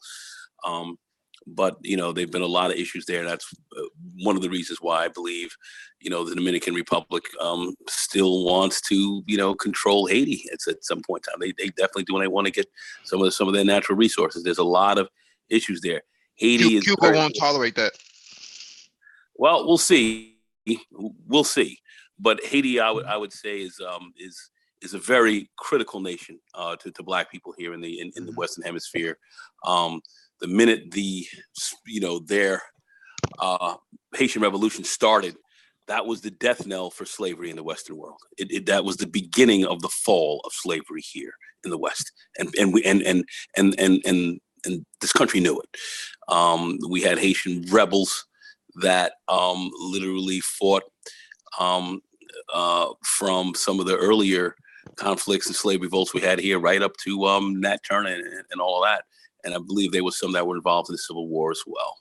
So history folks are not even talking about, people don't even know about, but that's how critical Haiti has been. And that history has been crushed to the ground, so you don't know, because last thing they want are Haitian rebels, Afro-American rebels, ADOS rebels, if they want to say, all getting together and putting together a more powerful union, if you will, and could do it. It's a possibility. Not saying that I'm talking. I'm fomenting that. But I'm just saying this is something that that the country didn't want to see. But this has been a long history, and Haiti's played a key role, in this hemisphere, and American history and Haitian history are inextricably tied together. Yeah. Yeah. Don Calypso is echoing something I said earlier while you were speaking, that Cuba has been a long-time ally of Haiti, and they would not take it well if Dominicans took the whole island over. That's my understanding as well, and I said that earlier, that I heard Cuban politicians make a statement before that, if you Haiti hands off or something to that effect. But basically, if the Dominican Republic acts on its impulse to superimpose their way onto Haiti, that they would attack, that there would be consequences for that. Yeah, you kind of, I think you may be right there, because there's a growing Cuban community in Haiti right now, and they have flights on a daily basis back and forth between Cuba and Haiti, doing commerce. Now on the ground, what you said earlier. They're probably being. What you said earlier. What you said earlier about the y'all taking the independence from Haiti. The funny thing is, every year, January, Haitian celebrates their independence from France. Now the DR celebrates their independence on a yearly basis from Haiti. Can you imagine that shit? But I find it funny, man. Go ahead. I'm very aware of its history, but the Haitian Revolution played a key role in expanding the United States. Key role. They don't talk about that. That's never spoken about. That brought Napoleon to his knees, and he had to give it up. He was losing. He had to give it up. He was so short. I thought he was already on his knees. Well, I'll put it like this. By the time it was out, all right, he was looking like his woman, Miss Prince Josephine, or whatever her name was. I forget her name now, but that little short broad, he was shorter than her by the time that was. He was definitely on his knees for sure after that, and and he held it against the Haitians and said, "You guys will never rise in the West, and we'll see that you will always stay poor," and that has been a Western business model since that time. All right, let me get to this next article from globalnews.ca. Montreal protesters rally in solidarity with Haiti demonstrations. Montrealers gathered Saturday to protest in front of the Liberals campaign office in Park Extension, demanding the federal government condemn and reject what they say is corruption in Haiti. Corruption in Haiti, in the Haitian regime. Right now, there's a problem in Haiti. There's a civil war. People are dying. They are not eating, and we need to show solidarity, said France Andre, member of Solidarity Quebec, Haiti. The Montreal rally came after weeks of protests and violent demonstrations in Haiti over the economic crisis and recent death of journalist Naimi Joseph of Radio Mega, who had been covering the disruption. Joseph was found dead in his car with gunshot wounds. On Friday, thousands of protesters in Port-au-Prince demanded the resignation of the country's president, Jovenel Moïse.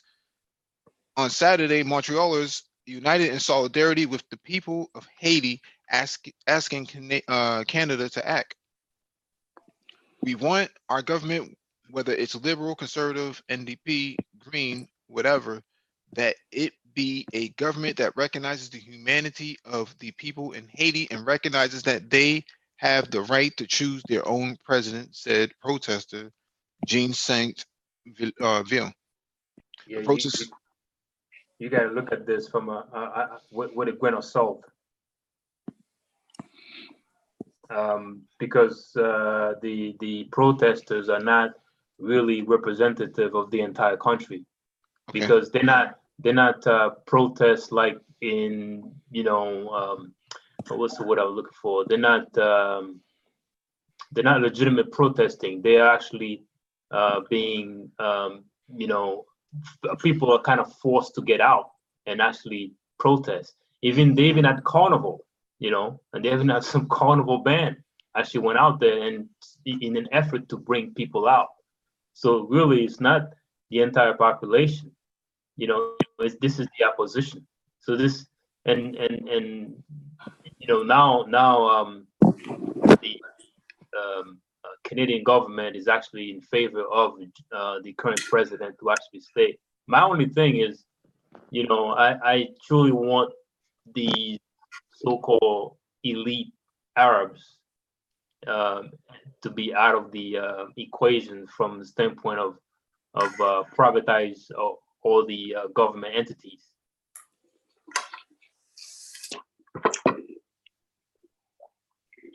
Anybody else have anything you want to add? Jay Charles has his hands up. Let's go to Jay Charles. Now I was gonna say this to Nagon, right, from an American perspective. I know you study a lot about Haiti's histories. From you bring up Dr. Gerald Horn a lot, and I looked over some of his videos, and he goes into the economics of that revolution, right? So, from your perspective, how pivotal you think what's going on with Haiti is now? Like, how pivotal is it now if things were to change there, just for America? Man, if Haiti was really able to develop itself economically, you'd be talking about a power as strong as Cuba, if not stronger, a power sitting right here, right in the Caribbean. They would be the jewel of the Caribbean. They would be a power. They would be a powerhouse. A black, basically Western African nation would be a powerhouse sitting up there in the hemisphere. They didn't. You got to understand, the fact that Haiti existed was a curse to the West. It wasn't supposed to exist, and when the Haitians, stomped the frogs out, and ran their asses out of there. The only way they could really try to get the Haitians back was put, reparations on them and made them pay back reparations. And that was to economically break them, which I think did a lot more damage to them than anything else, which really kept Haiti poor. But that's what was one of the things that they tried to do, because they understood what that really meant. Had Haiti been a free operating country here in the Caribbean, it'd have been a tremendous power, a tremendous power. It had been a real problem. And the United States did not want to have that. Plus, they didn't want to have black folks coming off like that. They ain't feeling us like that. So saying they didn't want to see you come off that way. But that's the kind of power, in my view, Haiti would have been, because they beat a colonial power. Started in 1791. They tore them out of the frame, tore their ass out the frame, and they were, and it was a huge embarrassment to the West. So bad it was, they tried to keep it real quiet. I mean, these Haitians, they got live. I mean, Toussaint Louverture and all, they were hanging. They had all them European princesses and stuff coming over there, getting dug out by them and shit. It was crazy. Princesses?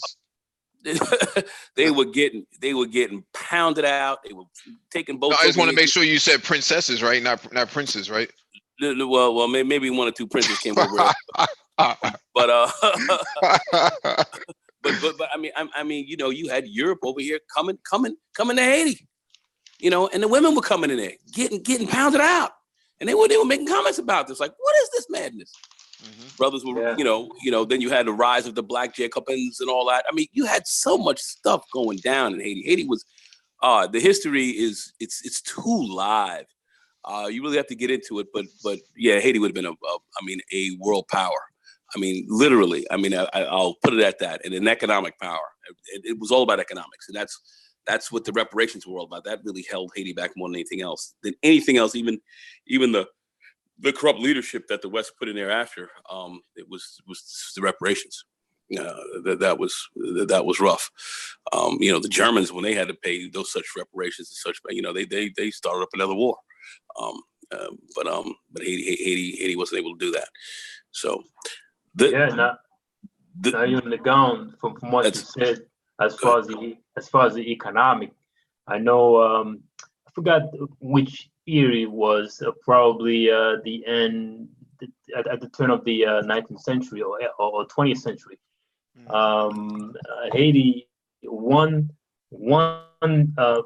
Haitian good, which is the Haitian currency, is called good, right? You needed 50 American dollars to get one Haitian good, right? So that's when all the Syrians came in, because the president of Haiti then says, okay, we have jobs, we have businesses.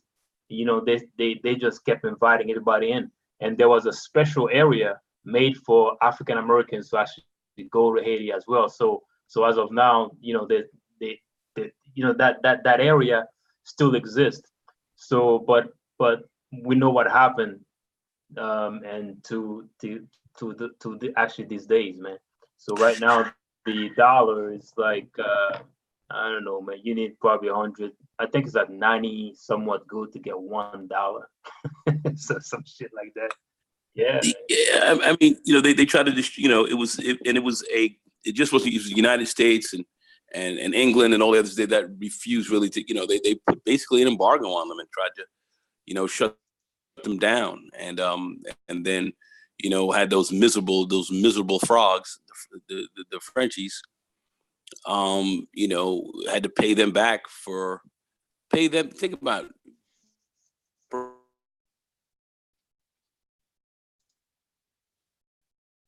Is it me or did Nagon time out? Yeah, I can't hear him. And they're going in and out. Oh, Hey, Nagon, I'm sorry, I don't know. your connection is breaking up a lot. You might have to get a new phone. I'm done. You guys go ahead. All right, let me read this next article. This one is from the Final Call. Haiti's uncertain future. This is really small, man. Let me read it. Just kind of expand this out. Gun-wielding lawmakers, a heated political impasse, and embattled prime minister, gas shortages, business shutdowns, a closed airport, and angry street demonstrations are among reports coming out of Haiti in recent days. But these incidents, including an Associated Press photographer being hit by a bullet fragment from a Haitian senator's gun, and opposition efforts to block approval of a prime minister and force President Jovenel Moise out of office amid charges of corruption and mishandling of the economy, aren't the whole story. For at least the past 18 months, the island nation of Haiti has been roiled by protesters whose deep anger at the government has boiled over. They've taken to the streets because they are tired of a government that has ignored their frustration and their disgust with the government's economic incompetence, indifference, and the pervasive corruption of government officials, a noted US-based Haitian economist said. Some of the most recent protests were sparked by a government announcement of price increases of basic goods. Demonstrators are also outraged following the release of a report of a Senate investigation which implicates at least 14 former and unknown number of government officials of misusing $3.8 billion under the administration of former President Michel Martelly. About $2 billion of that amount was supposed to be allocated for infrastructure repairs of buildings and structures damaged or destroyed by the 2010 earthquake and Hurricane Matthew in 2016, but it appears to have ended up in the pockets in the bank accounts of those purported to serve the public.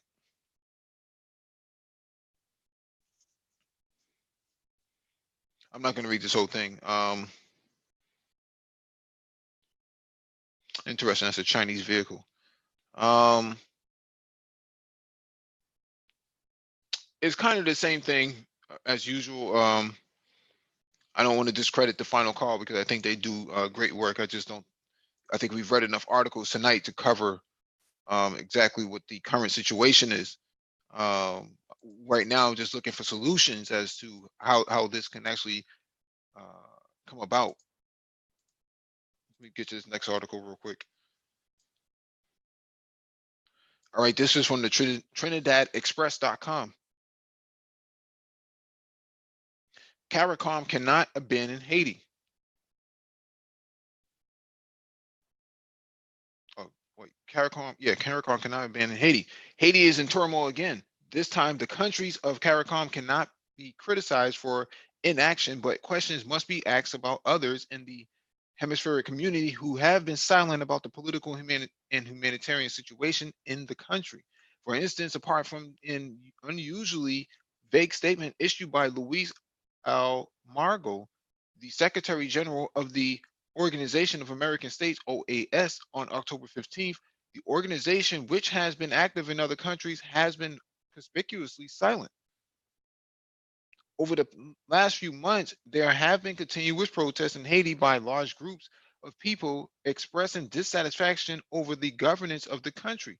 The president, Jovenel Moise, has been unable to establish a stable government. People who he has named to the post of prime minister and ministers have been roundly rejected by the Senate, whose approval of their appointments is necessary. In July this year, at their regular meeting of Conference of CARICOM heads of government, the leaders discussed their concern about mounting protests in Haiti. President Moise had made his usual cameo appearance at the conference, turning up for the formal opening ceremony and departing before the business of meeting took place. This time, he left Foreign Minister Pochet Edmond with the responsibility to explain the situation in Haiti. When was this article written? October 22nd. Second. Okay. Yeah, because it seems like folks are beginning to really understand what's going on, because like you mentioned, the article mentioned the president is not able to gather the Senate. Well, the Senate, all those senators are being backed by the Syrians. So so that's what's going on. So I think. Can I finish reading? I need to finish reading the article first. Go ahead. In July this year, at their regular meeting of the Conference of CARICOM and head of government, the leaders discussed their concern about mounted protests in Haiti. President Moise had made his usual cameo appearance at the conference, turning up for the formal opening ceremony and departing before the business of the meeting took place. This time, he left the foreign minister, Bochet Edmond, with the responsibility to explain the situation in Haiti. When the heads expressed a desire to send a three-man prime ministerial team to inform the community of the situation in that country, the Haitian foreign minister attempted to dissuade them, contending incorrectly that the OAS had already sent a team to Haiti, and since CARICOM countries are members of the OAS, CARICOM had no need to send a team of its own. Of course, the truth is that no authorized OAS team had been sent to Haiti since 2015. The team to which Foreign Minister Edmond referred was a self-appointed visit by U.S. Ambassador to OAS, Carlos Trujillo, as the outgoing chairman of the OAS Permanent Council. He announced to a working group at the OAS on a subject that had nothing to do with Haiti that he was accepting an invitation for Edmond to visit Haiti. To date, no official invitation has ever been seen by the Permanent Council of the OAS, and that council, the only body with the power to do so, has never authorized Ambassador Trujillo's visit. In any event, CARICOM heads were insistent that a visit should be made, and the CARICOM Secretary General was instructed to write to President Maurice indicating their wish to send a prime ministerial team to explore steps that could be taken, including mediation, to help resolve the political impasse and the civil disturbances. What the hell just happened?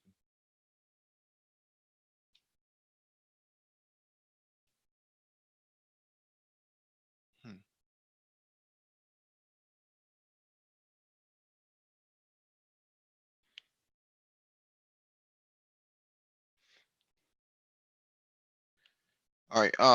In any event, CARICOM heads were insistent that a visit should be made to the CARICOM Secretary General, was instructed to write to the President Maurice indicating their wish to send a prime ministerial team to explore steps that could be taken, including mediation, to help resolve the political impasse and the civil disturbances. To date, obligations to the organization.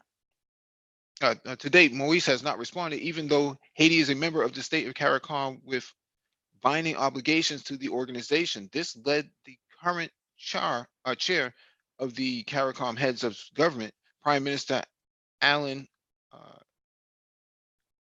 Chastanet of St. Lucia, to tell a Jamaican newspaper on October 15th that CARICOM is deeply concerned over the protracted political crisis in Haiti and is awaiting the country's impromptu for a good office's prime ministerial delegation to visit.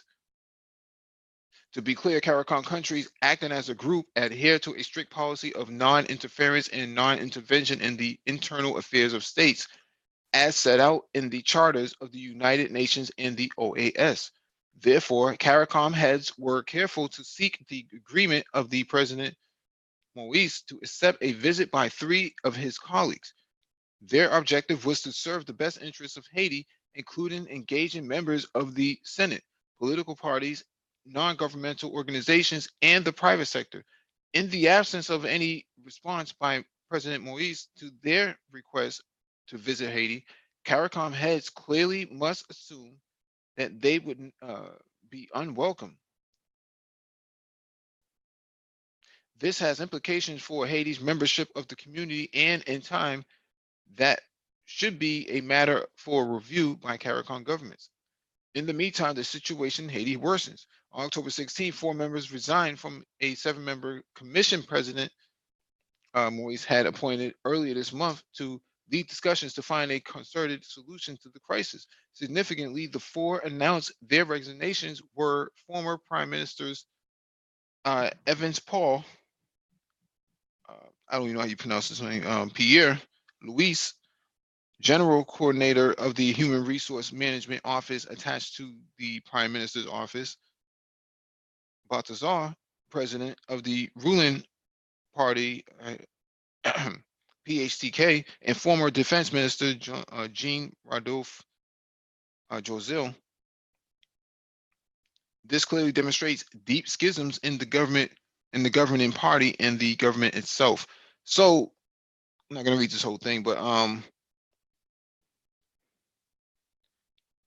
CARICOM, this is the second article I've seen talk about this, where CARICOM and other members of CARICOM are actually interested in coming up with some kind of resolution as to how to stabilize Haiti.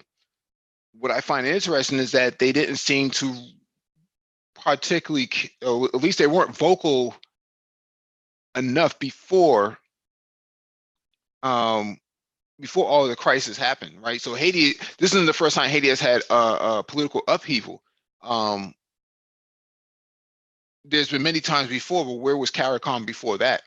Why would the United Nations have MINUSTA occupy the island, but you couldn't find any true melanated people from the from CARICOM to actually form a security resolution for from Haiti itself?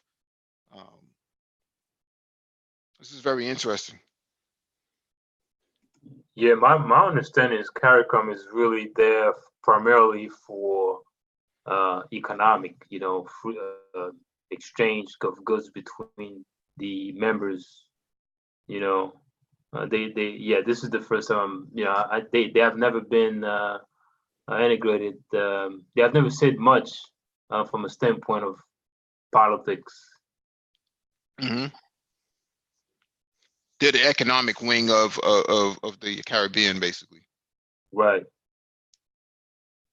Yep. Right, but there's still, I'll get to my thoughts after finish reading these articles. All right, this one is from the MiamiHerald.com. Little Haiti is up for grabs. Will gentrification trample its people and culture?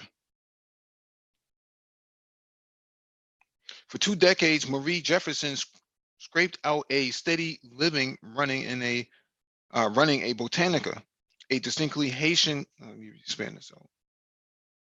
Haitian combination of a variety of store and dispensary in a descript storefront in Western Little Haiti, owned by Halia investors.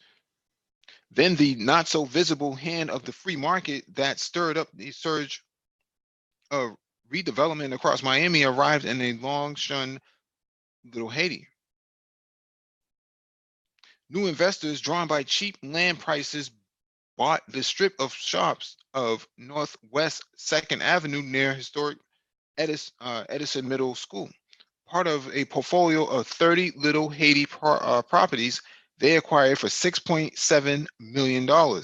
Before embarking on badly needed gut renovation, the new landlords cleared all of the tenants, including Jefferson, another botanica, and a neighborhood fried chicken place. Jefferson and her botanica neighbor, Emmeline de Ressources, were luckier than most merchants displaced by redevelopment. Instead of just giving them the boot, at our investments principals last year moved both to a set of newly redone shops they own in the commercial heart of Little Haiti on Northeast 54th Street. It might have been a happy story. But to cover purchase and renovation costs, Adora tripled their rent in Jefferson's case to $6,000 a month for 1,100 square foot of space. And though Adora managing partner Eli Dadon says he threw in several rent-free and discounted months to help out, Jefferson and Desores have struggled to make the nut. 2 months ago, Desores closed up shop.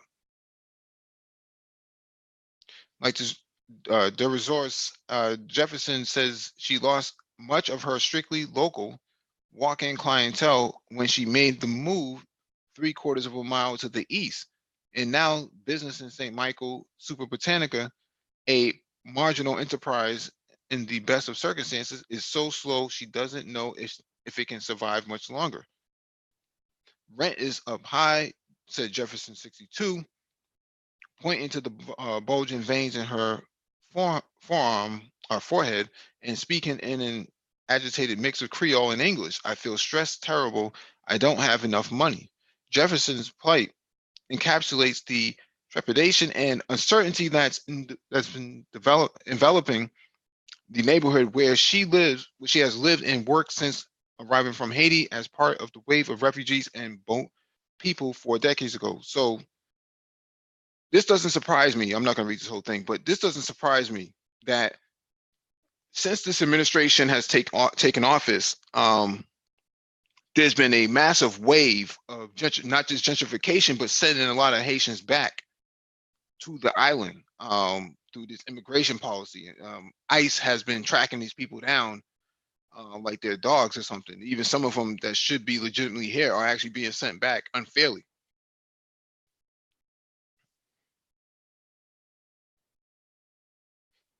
Oh, Thalia in the chat. Thalia in the chat says that they're gentrifying Little Havana to Miami Gardens. Can you expand on that, Thalia? Because I don't know much about that part of Florida. Yeah, when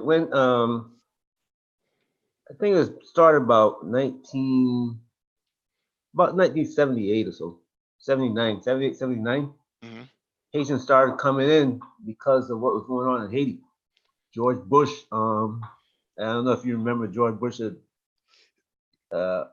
moved out Aristide, not Aristide, the one that went to France, Duvalier. Duvalier.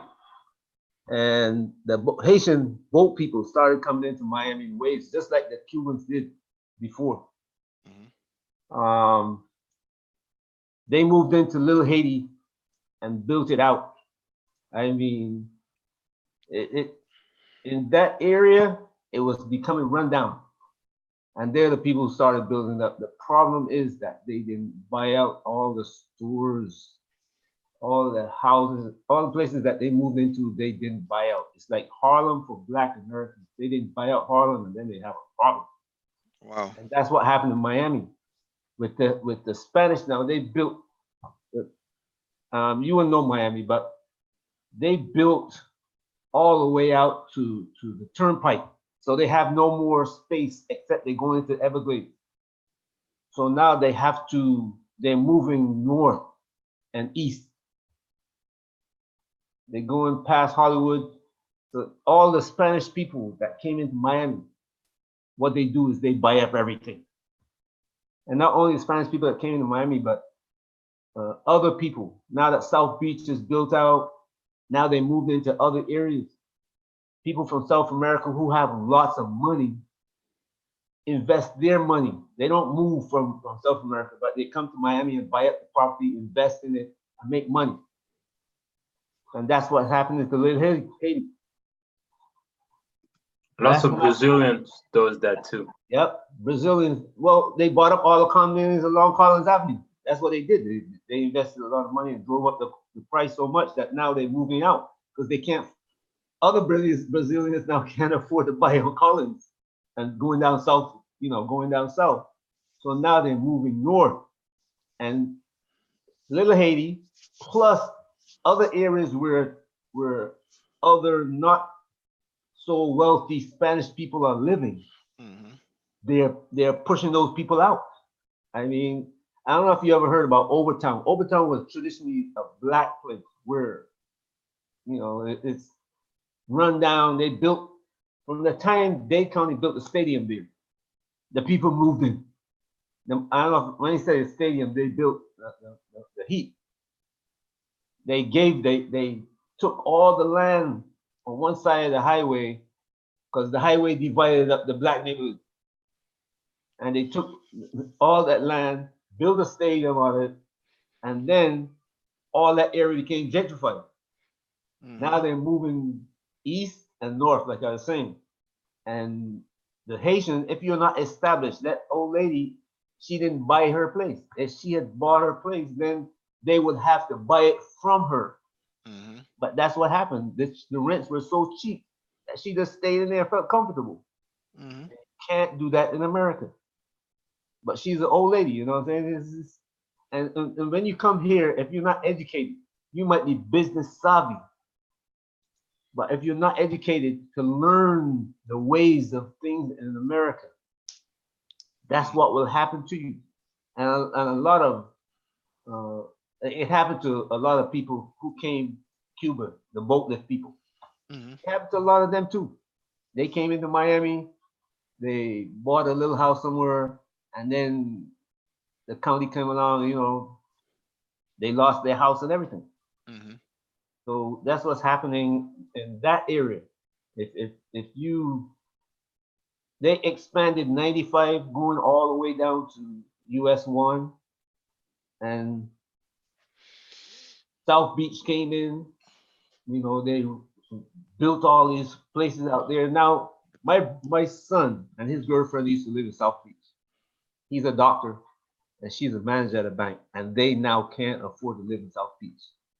So that's the kind of thing that I'm talking about. So Little Haiti had no chance. Seriously. So you think it would be renamed from Little Haiti to like little Cracker or something? Well, the Haiti might stay a little while, but all soon is going to change because that's what happened to, like I said, Overtown. Overtown was predominantly black, but since the black people did then establish themselves, put in business and all that, that's what happened to them. Wow. Hey, This is the issue with well, it's not an issue, but this is just how it is in America, man. It's always you have to make more money than the year. This year have to be more profitable than the year past. So you know that kind of mentality is not ingrained in people from Haiti and other places, man. And I think this is why they are being run out. that's what I was gonna say, cause I met a lot of Cubans up in Miami Gardens going to Hialeah. It's like Little Haiti and Little Havana is historically predominantly, Haitians and Cubans. What happened is, because if you haven't heard, but Miami's soon to be in like below sea level. That whole strip of Miami Beach can't last forever. So what they're doing is they're going to let the ocean take those buildings, and they're going to move and develop inward. So That's why they're you talking about South, like the area along the beach? South Beach, yes, South Beach, downtown. That's They true. they already discussing about that, because Yeah, the last hurricane it the had, the water came over to the road, and you flooded out a lot of places along the road. Yeah. yeah, Oh, exactly. So that's why they're buying up those places. It used to be just strictly like it's Little Havana and Little Haiti, and you got Hialeah, but now they're moving inward, because you see a lot of people. First is now the Venezuelans moving into Little Havana, but they're pushing everybody up north or like moving out west. So you're gonna see a lot of people from some from East Florida going to like West Florida, like Tampa Bay and those places. I was just talking to a couple of people who are thinking about moving to Tampa, or like those like Fort Myers and those places, because that's what we're seeing. But yeah, the gentrification has been always happening in Miami, just slowly, but now it's moving rapidly, because they already predicted that Miami Beach ain't gonna be there no more. Well, let me hear. So My brother used to live in the garden, like, and now he had to move. He had to move north.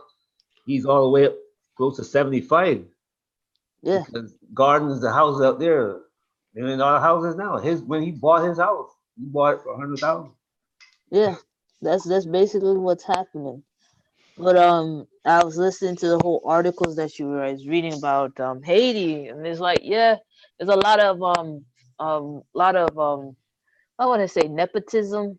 I would like to say close to nepotism. I've heard some Haitians talk about that too. Like the old Haitians, though, the real old ones, talk about that. Right. The But older Haitians in Miami, especially. yeah, yeah, the older The younger Haitians. guys in New York that I met in New York, Well, the young Haitians don't have that mindset for right. like they're more revolut. I would say younger Haitians have more interest in helping Haiti. It's just that they don't know how to help Haiti. They want to. They want to help Haiti, but it's like with most black folks, you want to help your people, but your people don't want your help.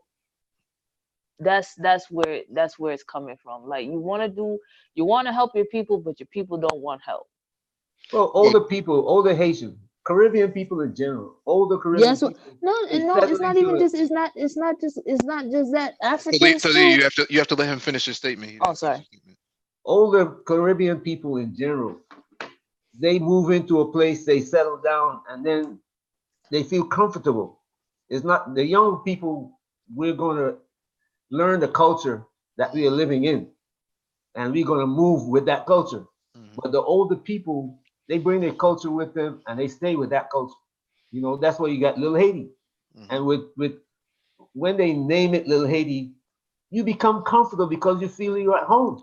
You know what I'm saying? You can tell people, "Oh, I live in Little Haiti," and everybody else is looking at you as being, Haitian, and you feel like you're still back home. because everybody around you is, and when you're elderly, that becomes a problem.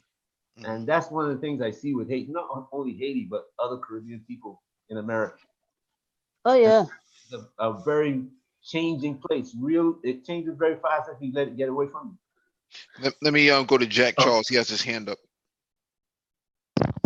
Yeah, I gotta agree with what I was saying because Falia. I'm sorry, Theo was saying. I'm sorry, Shorty. She was saying pretty much because look at it when Wycliffe tried to run for president, right, around 2010, right?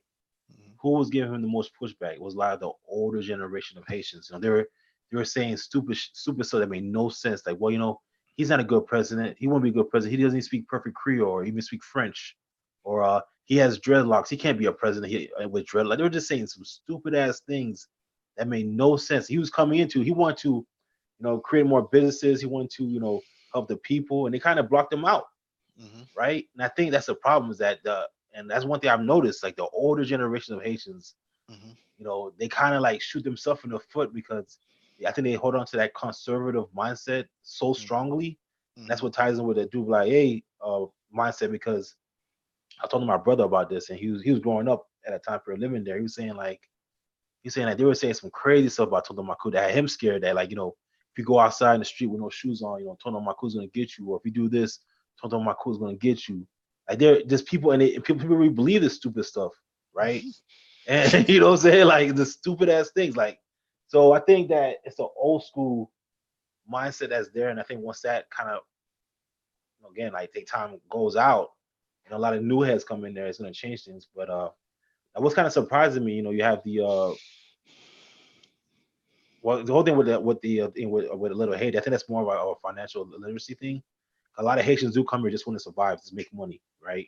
They'll work multiple jobs and they just want to get their piece of the pie, American pie, get a house, and then that's it. You know, or even get the Little Haiti and move out. A lot of my friends, you know, we all moved out, you know, from the ghetto to the suburbs, and all like, and it was happening like at one time period. We all came out of the hood, and it was like they just want to get out Little Haiti. They want to get out of, like, you know, around Lake Worth or whatever, like areas that predominantly a lot of Haitians come to when they first moved to Haiti. You know, these little areas, these little pockets, and then they want to move out. If they do keep a house there, you know, some keep their house, but majority just want to get out and buy houses in suburbs, you know, and out west or whatever. And so yeah, some people just want that piece of the pie. They don't want to invest in that community. So that's what happened with Little Haiti, and I think that's just a major issue. Just people just want to survive, and then again, it's just a financial illiteracy. That's all it was. I was gonna. Haiti. I could agree. I reply quickly, right? I think I said that wrong. You know, actually, before I do, the Mike, you were saying that Trump was returning a lot of Haitians back. Now, you know, because of the vote that the president of Haiti actually voted against Venezuela. As a result of that, the deportation of Haitians was halted. So this is a quick note. But to Jay Charles, yeah, I understand that, you know, Wycliffe would have been had good intention, and one must not judge a future president based on, you know, music or his appearance. But however, I think there have to be a certain level of standard, because you know, the last president, Sweet Mickey, they called himself. He called himself, but his real name is Michel Martelly, but his dancing name is Sweet Mickey.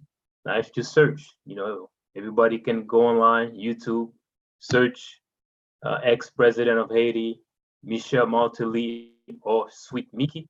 You will see stuff that is so disgusting that this guy was doing. You know, showing his ass.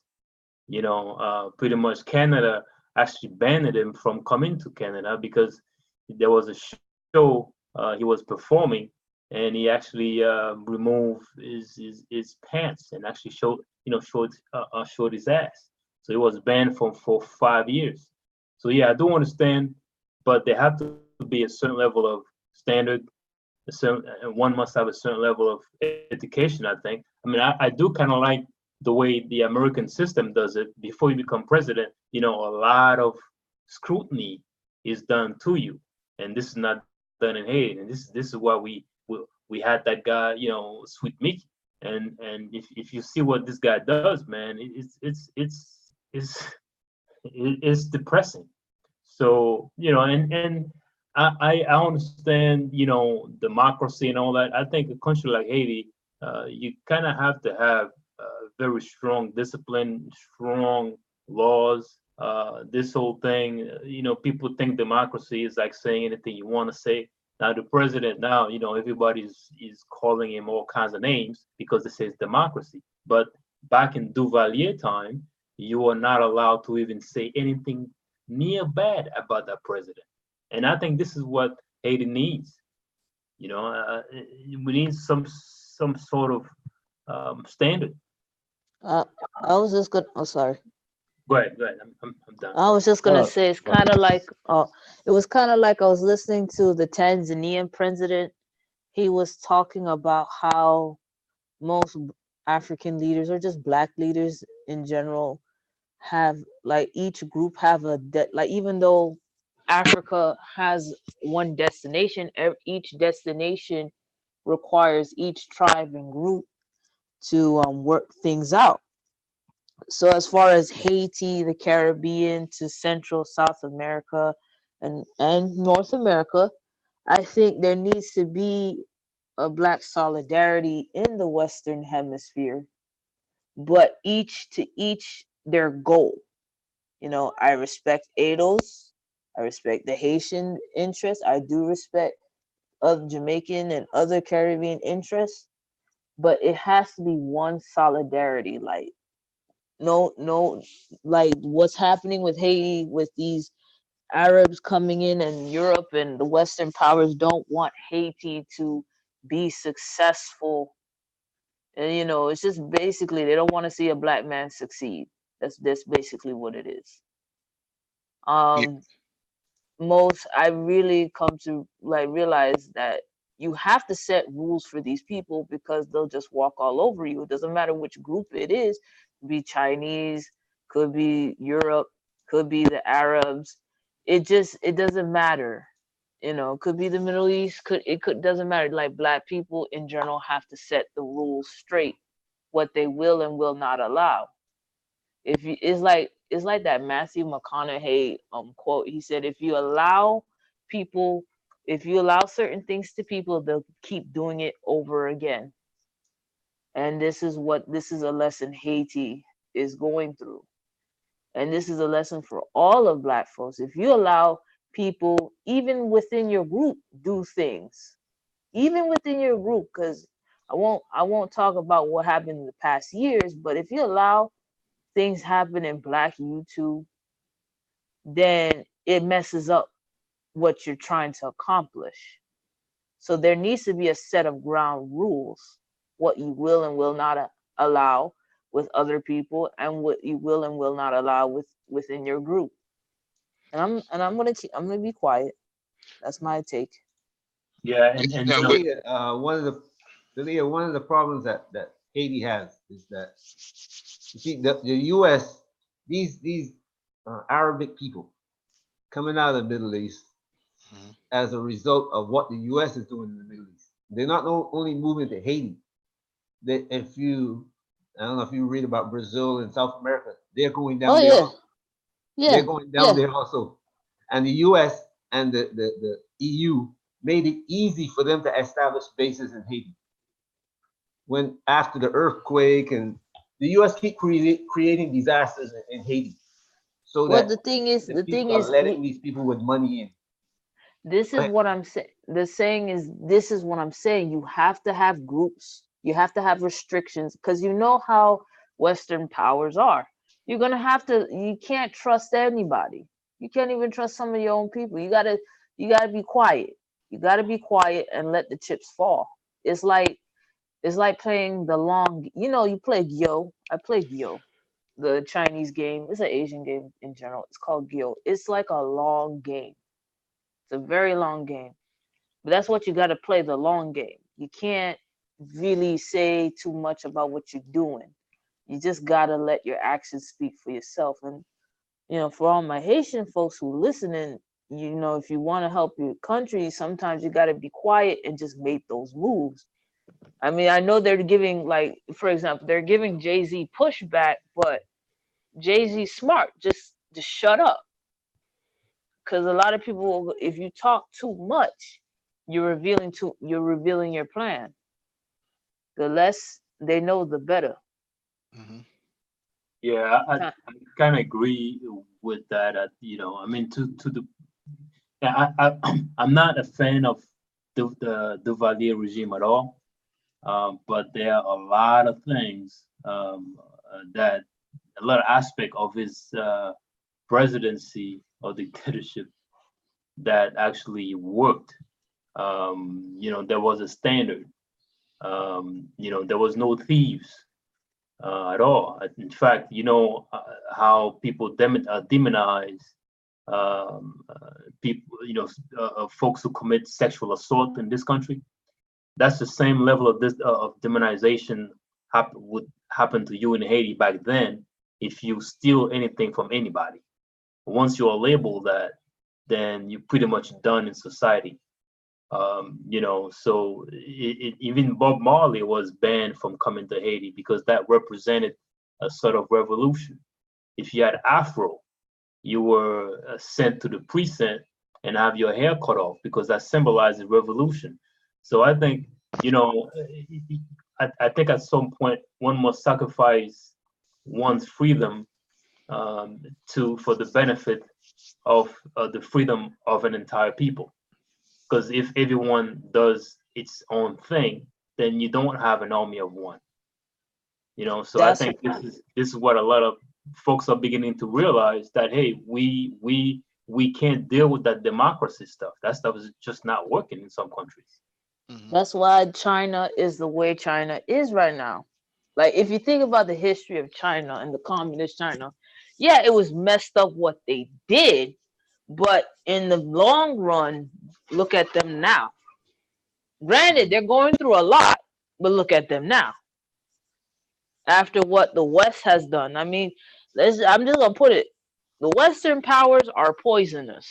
Just like they use the excuse democracy to do what they please.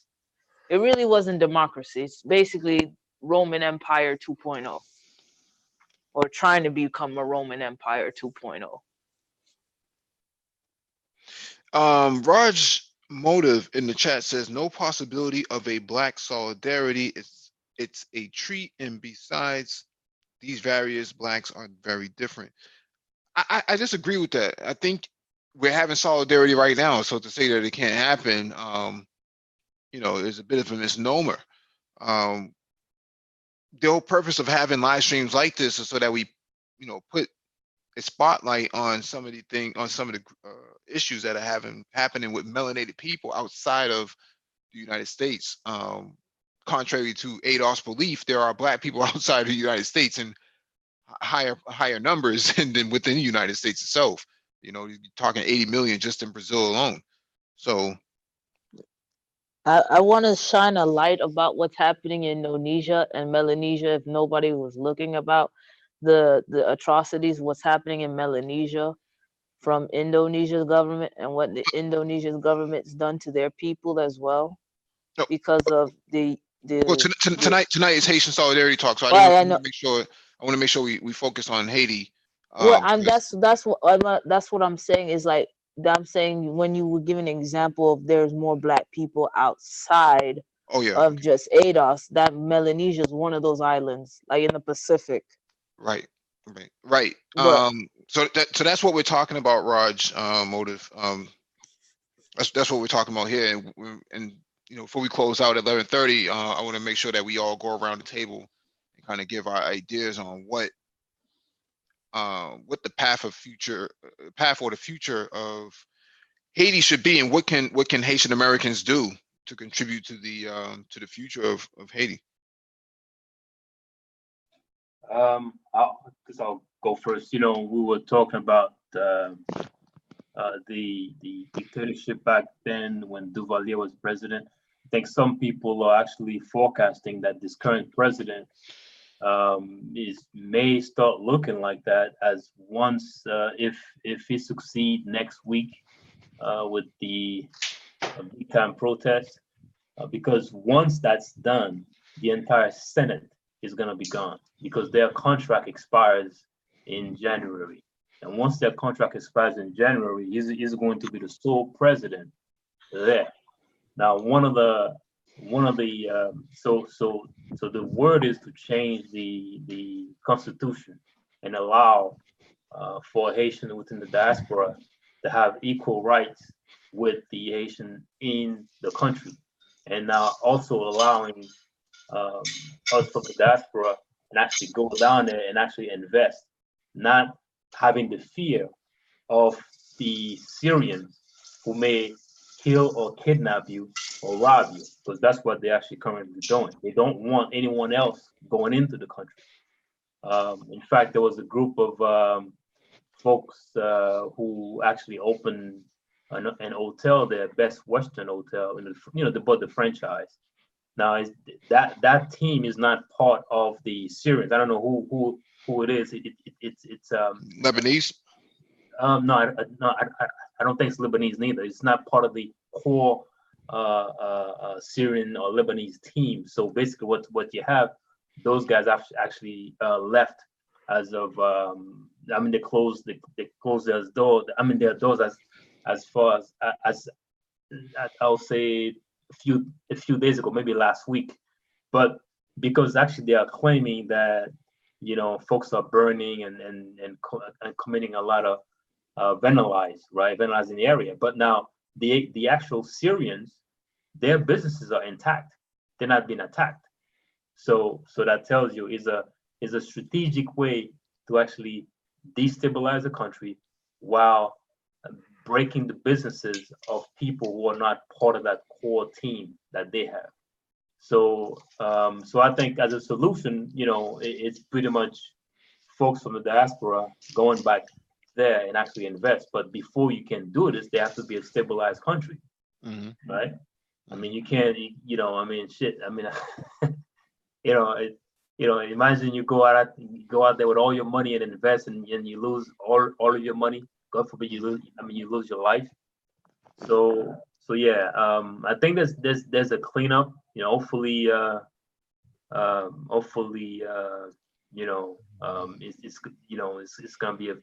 it's gonna be for the best for most Haitians. The good thing about it is it's not only the U.S., Canada, the usual suspect.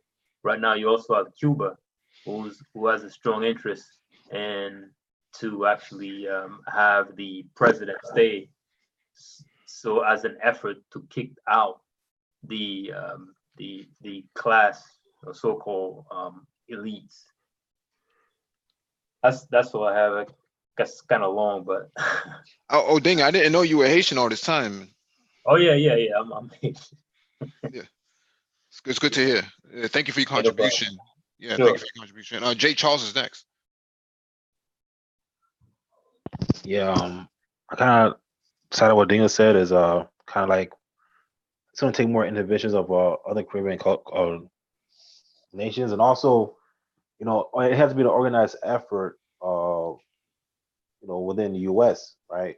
Of I guess aid also in the U.S., especially children of individuals who came from Haiti, first generational Haitian Americans, kind of leading the charge, but also joining other organizations and kind of trying to infiltrate those organizations and also just plead their case for Haiti, so they can kind of grow in numbers and then go over there and advocate for them. But I know right now they're trying to get Jonas Mo. Okay, I'm thinking right now. Jonel out right now, but who's coming up and rising right now is Nicholas Duvalier, the son of Jean-Claude Duvalier. His son is gaining traction as far as running for president for 2020. So I think that's a move right there that they're trying to push. That might be something there where they might be bringing that a whole kind of regime back. Because he's young. He's he's educated, up and coming. And he is well connected. So I think that's kind of something to look towards might happen. But overall, for Haiti to get back to where it should be, as far as kind of being number one in education and and just kind of like just get everybody educated, economically stable. What needs to be done is just it's going to take a effort of other countries coming in there and just kind of like clean things up, man. Kicking out certain individuals who've been uh, kind of eating off the backs of Haitians, kicking those individuals out. But I know that there's a lot of other interests there, such as like natural gas and other things there that people are profiting off of that they're not talking about. So there's a lot of money being made there. A lot of people made money just from aid of the Haitians, but I think that's drying up. So I think the only thing that's going to happen now is just it's going to be more of a long game. Once the government change, some people are coming out, new people are coming in, new fresh faces, new blood come in there, and new organizations are created. It's going to fight for Haiti. Then it's going to change. But right now, nothing's going to happen. And then another thing you should keep an eye open to is when the whole growth was going on in Africa right now. This with AU and these African countries on gaining traction, gaining infrastructure. I think they're gonna extend a hand out to Haiti, but that might take another 20 years, I think. So it's gonna be more of a long game, just a waiting game, and that's just my thoughts on things. So yeah. My Right. thoughts. Sorry, go ahead. No, I was just saying my thoughts for Haiti is it just worldwide for Black folks is restrictions and solidarity. That's the words I have for Haiti, for Jamaica, for every Black person walking on this earth. You gotta set the rules. You gotta put people in their place, even if they don't like you, if they like you or not, it doesn't matter. At the end of the day, we're fighting for what they call the beautiful ones. We're fighting for the next generation. We're not just fighting for ourselves. That's all I gotta say. Yeah, for me, it is like the people in the diaspora, Haitians, whether you be Haitian or other Caribbean countries, ADOS, you gotta convince the Haitian that he's gotta convince his people at home, the Black Haitian, that is your best interest to get the other people running your country out. Otherwise, you are never going to regain power. You be the head, like you got the president, Black man, but that's about it. He can't do anything in his country. The control of his country has been taken away from him.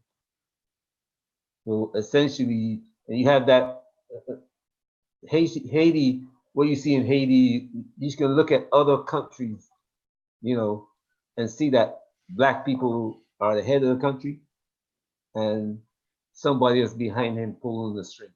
Duvalier was France, So you gotta watch this, and you gotta make a plan that outflank them. And the way to outflank them is to convince either the politicians on the opposing side of the president that Haiti belongs to Black people, not these Arabics or Lebanese people who just came in and is using force to keep the country. You got to convince them to come together and throw these guys out. I mean, they got to find either through the law or by force itself. You know what I'm saying? Because this is your country. You fought for it. You died for it. Your great-great-grandparents died for it. Your grandparents, throughout the time from Haiti's independence, from the time they were slaves, Haitians have died for that land. Even when America took it over, Haitians died. When Duvalier over power, Haitians died. Every fight that you guys have been fighting for your liberation, Haitians have died. And you got to convince those people who are in power or who have money that is in their best interest that Haiti survived without the other people who will come in and took the land from them. The United Few has his hand up. Yeah, I wanted to remind us that a combat mindset is the only way out of this. Know that your enemy's always training. It don't stop, so we should be training the same. I don't care if you do UFC, MMA, go find something to do. Shadow box, learn how to use firearms, learn how to sustain yourself. Go camping, go fishing, même si vous pas manger poisson. Learn, sustain yourself on the land itself, because that's all I know. That's all I know. And everything I'm hearing, you guys are covering everything. The militant mindset, at least the combat mindset, that I think we're greatly unprepared for. Greatly unprepared for. I mean, going without small things, electricity. We've experienced it before, especially the people that grow up in Florida that have the hurricanes, etc. Mhm. So, in a big picture scheme, I'm looking at our day to day. You know, these topics are awesome. If we can have them as often as possible, that'd be great. At the same time, when we're not having them, we're in the gym. We're eating something, at least doing something to better ourselves, whether it's reading, writing, and engaging in these provoking conversations and discussions with fellow man, just to make sure we stay sharp. So that's what I got for the family. Yeah, that's dope. You know what's interesting is that I guess Haitian Americans seem to be a little bit divided. You know, there's some people who won't even show up for this, but you know, they'll show up for something else, man, completely non-progressive at all. I think the objective here is for those in the Americas to actually build up a political base here through a African American Union, an AAU, that actually interfaces um, with and on behalf of the strength of the U.S. as a first world power, and how you interface with Haiti would be from a different perspective, not so much as going there with guns blazing, but to actually create political influence outside of it on behalf of the best interests of the island itself and the country itself. I think there's a lot of breathing room for this sort of political organization. We see several political organizations, things like the National Black Chamber of Commerce and the Congressional Black Caucus. If those sort of political institutions can be built, socio-political institutions, social economic institutions can be built, political institutions can be built, you can do something similar with an AAU as well. So I think that we being the ones in the U.S. should be working on a framework and a political architecture that could actually address those issues. Because once you stabilize Haiti, man, it's game on everywhere else. You can hit Belize, you can hit Honduras, you can do a whole lot of other things as well. Never underestimate the power of social media. It's been used to bring down other governments as well as influence others. So we know that we have some form of digital power under our fingertips.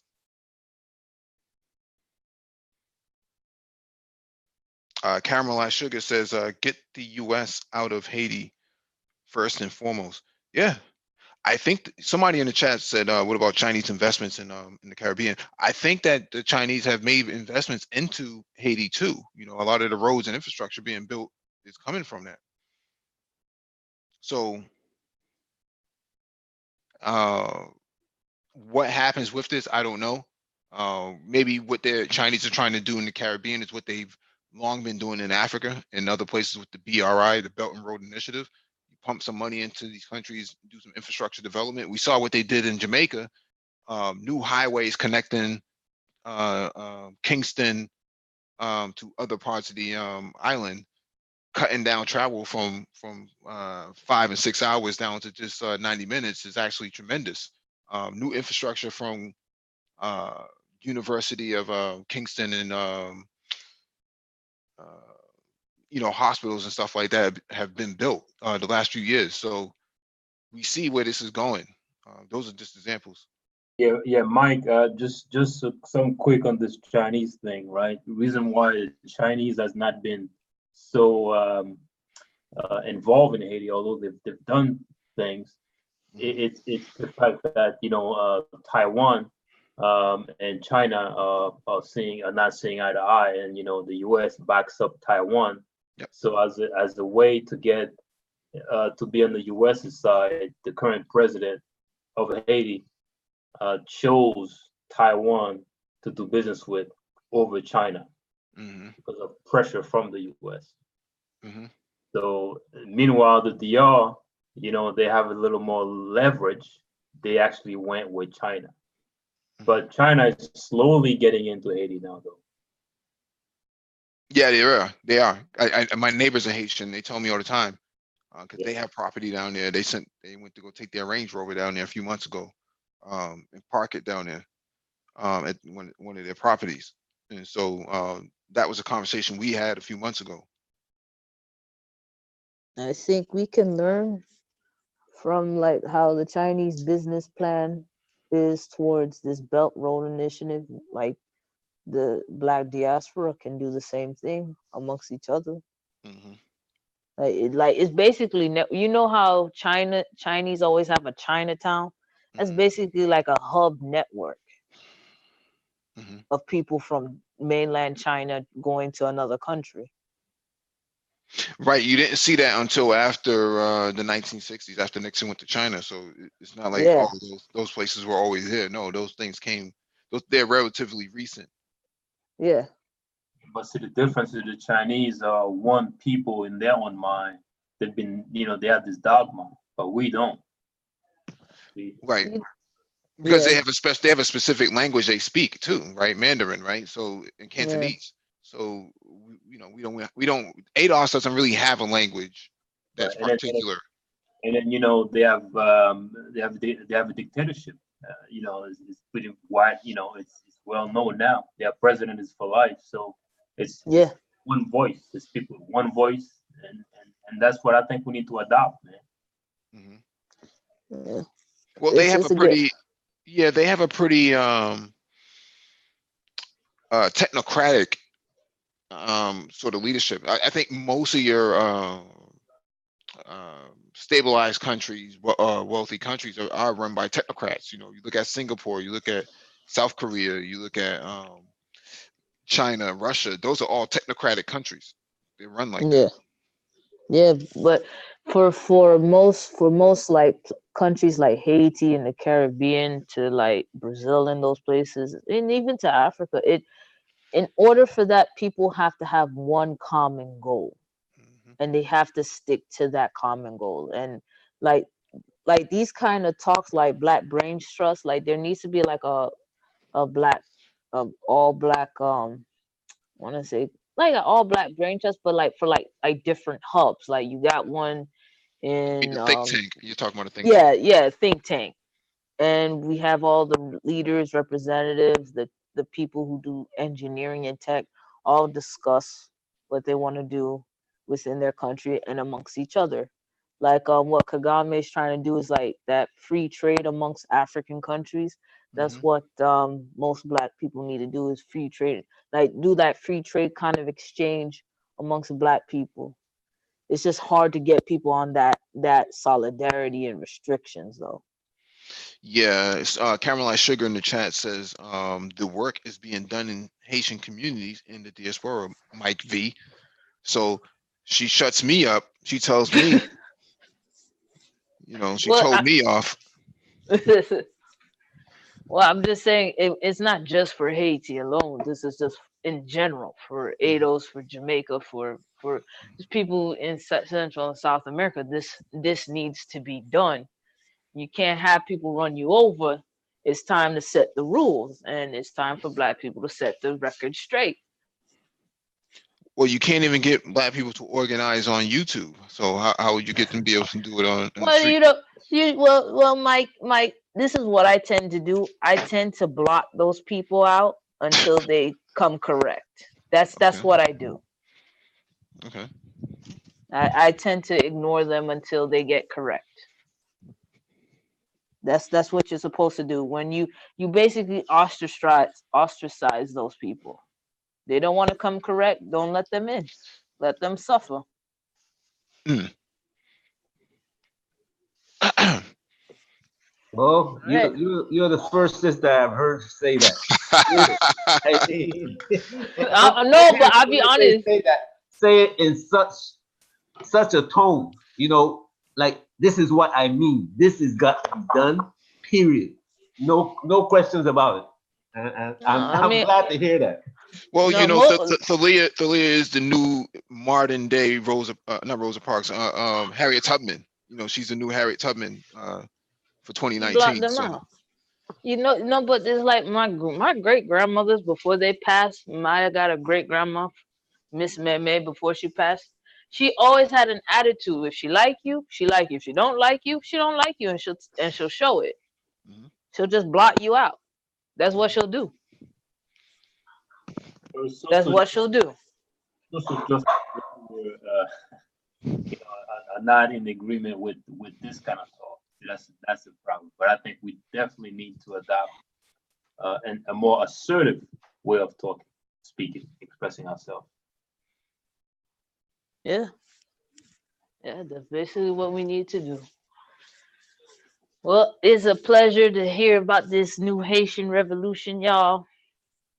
I'm in Miami Gardens. I might go visit my cousin right now, and her husband. Might, if she's not up. But I'll see y'all soon. thank you for participating and joining the panel. So you have a good night. No problem.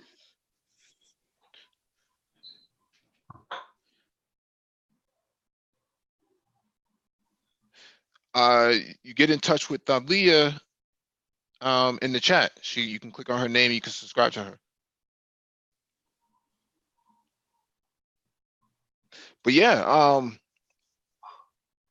it's Haiti's a very complicated situation, but there's a lot of things on the ground that can be done here. There should be like a something similar to APAC, like the American Israeli Political Affairs Committee. There should be something similar for Haitians, a HAPAC or something like that. So you would think that there was, let me take this one step back. One of the things I've noticed is that most Haitians won't even admit that they're Haitian. They'll do everything to, in America, they'll do everything they can to kind of not rock the boat. I'm just black, for all intents and purposes. They'll pretend like they're not even Haitian. And I think Caramelized Sugar in the chat kind of hinted at that's what Haitian parents did to their children, that they basically talked down on the country and fed them all this propaganda so that they Well, wouldn't identify. let me speak on that, because that's a good. Okay, me being Haitian American, right? I've noticed coming up, like a lot of other Haitians who I was born here, right? Some Haitians who weren't born here come here would look at me and like, oh, you're not Haitian, right? And I think that little bit of the divide is what the problem is, because my family, we put a lot of kids through school. We put a lot of kids through school. We have a town that like we built up towns. We ran out because of Duvalier. I have family members that died because of Duvalier, because they spoke up, right? And then you have some, and what bugs me out is that you have some people that will say, hey, you're not 100%, but I do work. You know what I'm saying? So it's like that's the problem is, like we need to kind of break that divides and realize, like, you're my brother, you're my sister. You know what I'm saying? Like, I look at the history of Haiti when we fought for our independence. It wasn't, no, it's about freedom, it's about being number one, right? So we need to have that in our minds. It's not about, okay, are you Haitian enough or are you doing enough? No. Do you want to be number one? You know what I'm saying? Haitian's about being, when I think about being Haitian, I think about being the best. Period. You know what I mean? So that's what we need for our foreminds as far as the Haitian people, man. Like, I have family members that died just to have the right to speak what they thought about something when something wasn't right for them, right? So I think we need to like get out that mindset and focus on coming together and not about, okay, are you this or are you that? No, are you willing to do the work? Are you willing to focus on this goal to get to make sure we're number one? That's what's more important to me. Like, I don't care what people say. As far as that, I'm focused more on, are you doing work? What are you doing? You know what I'm saying? I'm focused on building homes. What are you doing? Some people are not doing anything, but are the ones that are not, talking the most. And I'm not saying it's anybody particularly here, but I'm saying, like, I've seen this with my own eyes. Like, I've seen cats are just focused on just making their dollar and taking care of themselves, and that's it. But they don't want to contribute anything back home. So, we need to look at a history lesson. Look at a history, from the first, not to get really, but the first ritual, voodoo ritual we conducted just before we even started going to war, right? These are people who are on plantations who were getting beat, killed, mutilated, that just wanted to stop the pain, right? And they had to come together and look what they created, right? So remember, it's about being a union. As a union, you're a force. You have to unify to make this possible. So people forget that message. I think what's going on now, just with people in America, is blacks are starting to come together because they realize they have to, because things are getting dire out here. So that's what I'm noticing now. People are starting to come together. People are starting to come in solidarity with each other to get things done, because they realize that it's going to come to a point now where all you have is each other. Nobody's coming to save you. You know what I mean? Some people are literally eating sleep for breakfast. Or for dinner, eating sleep for dinner, So that shit is real, man. Like, it's real out here.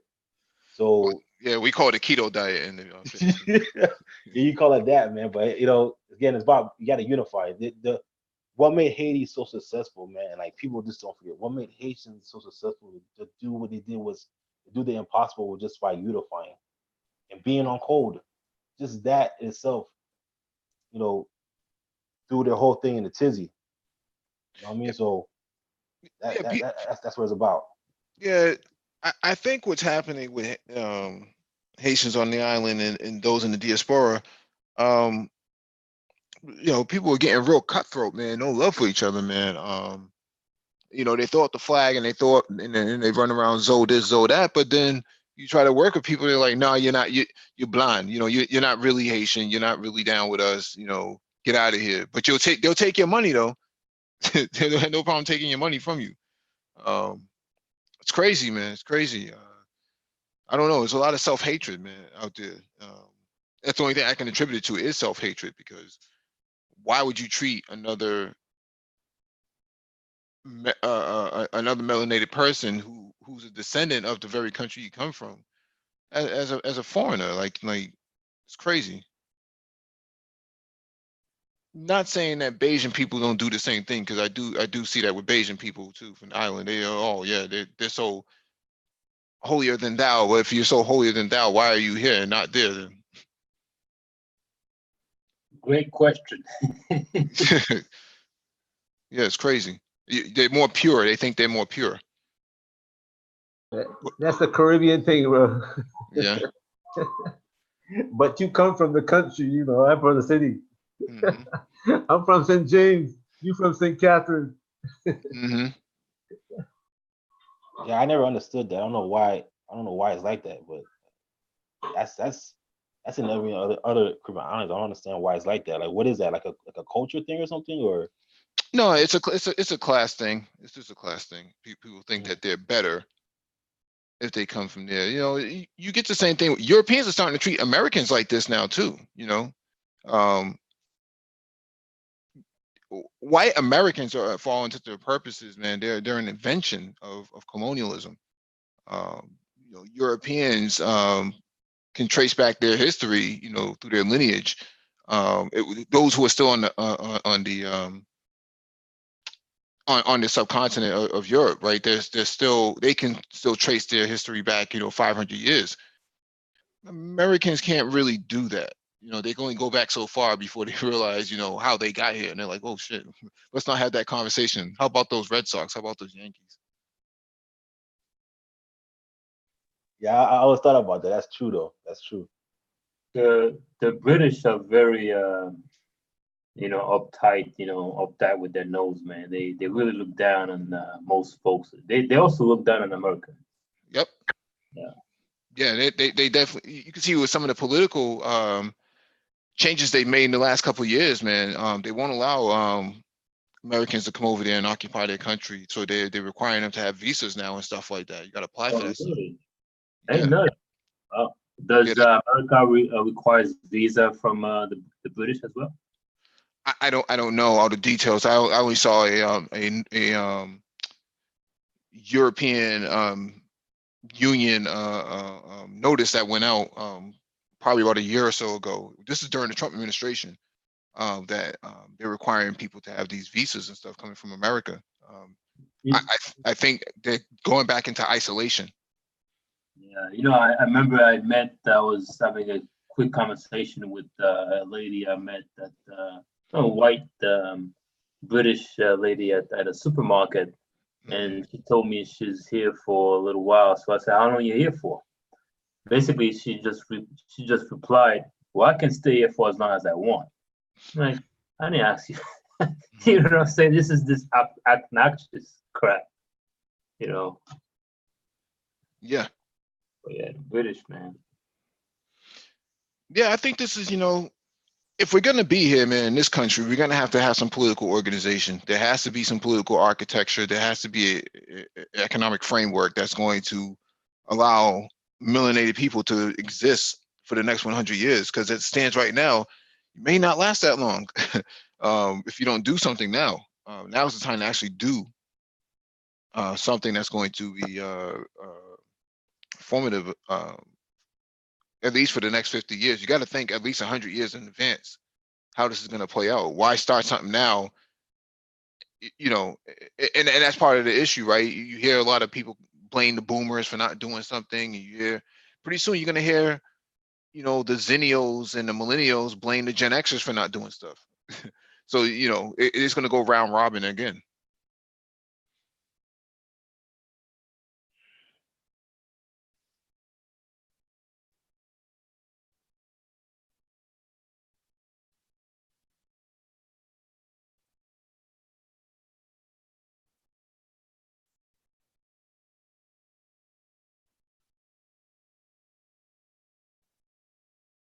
All right.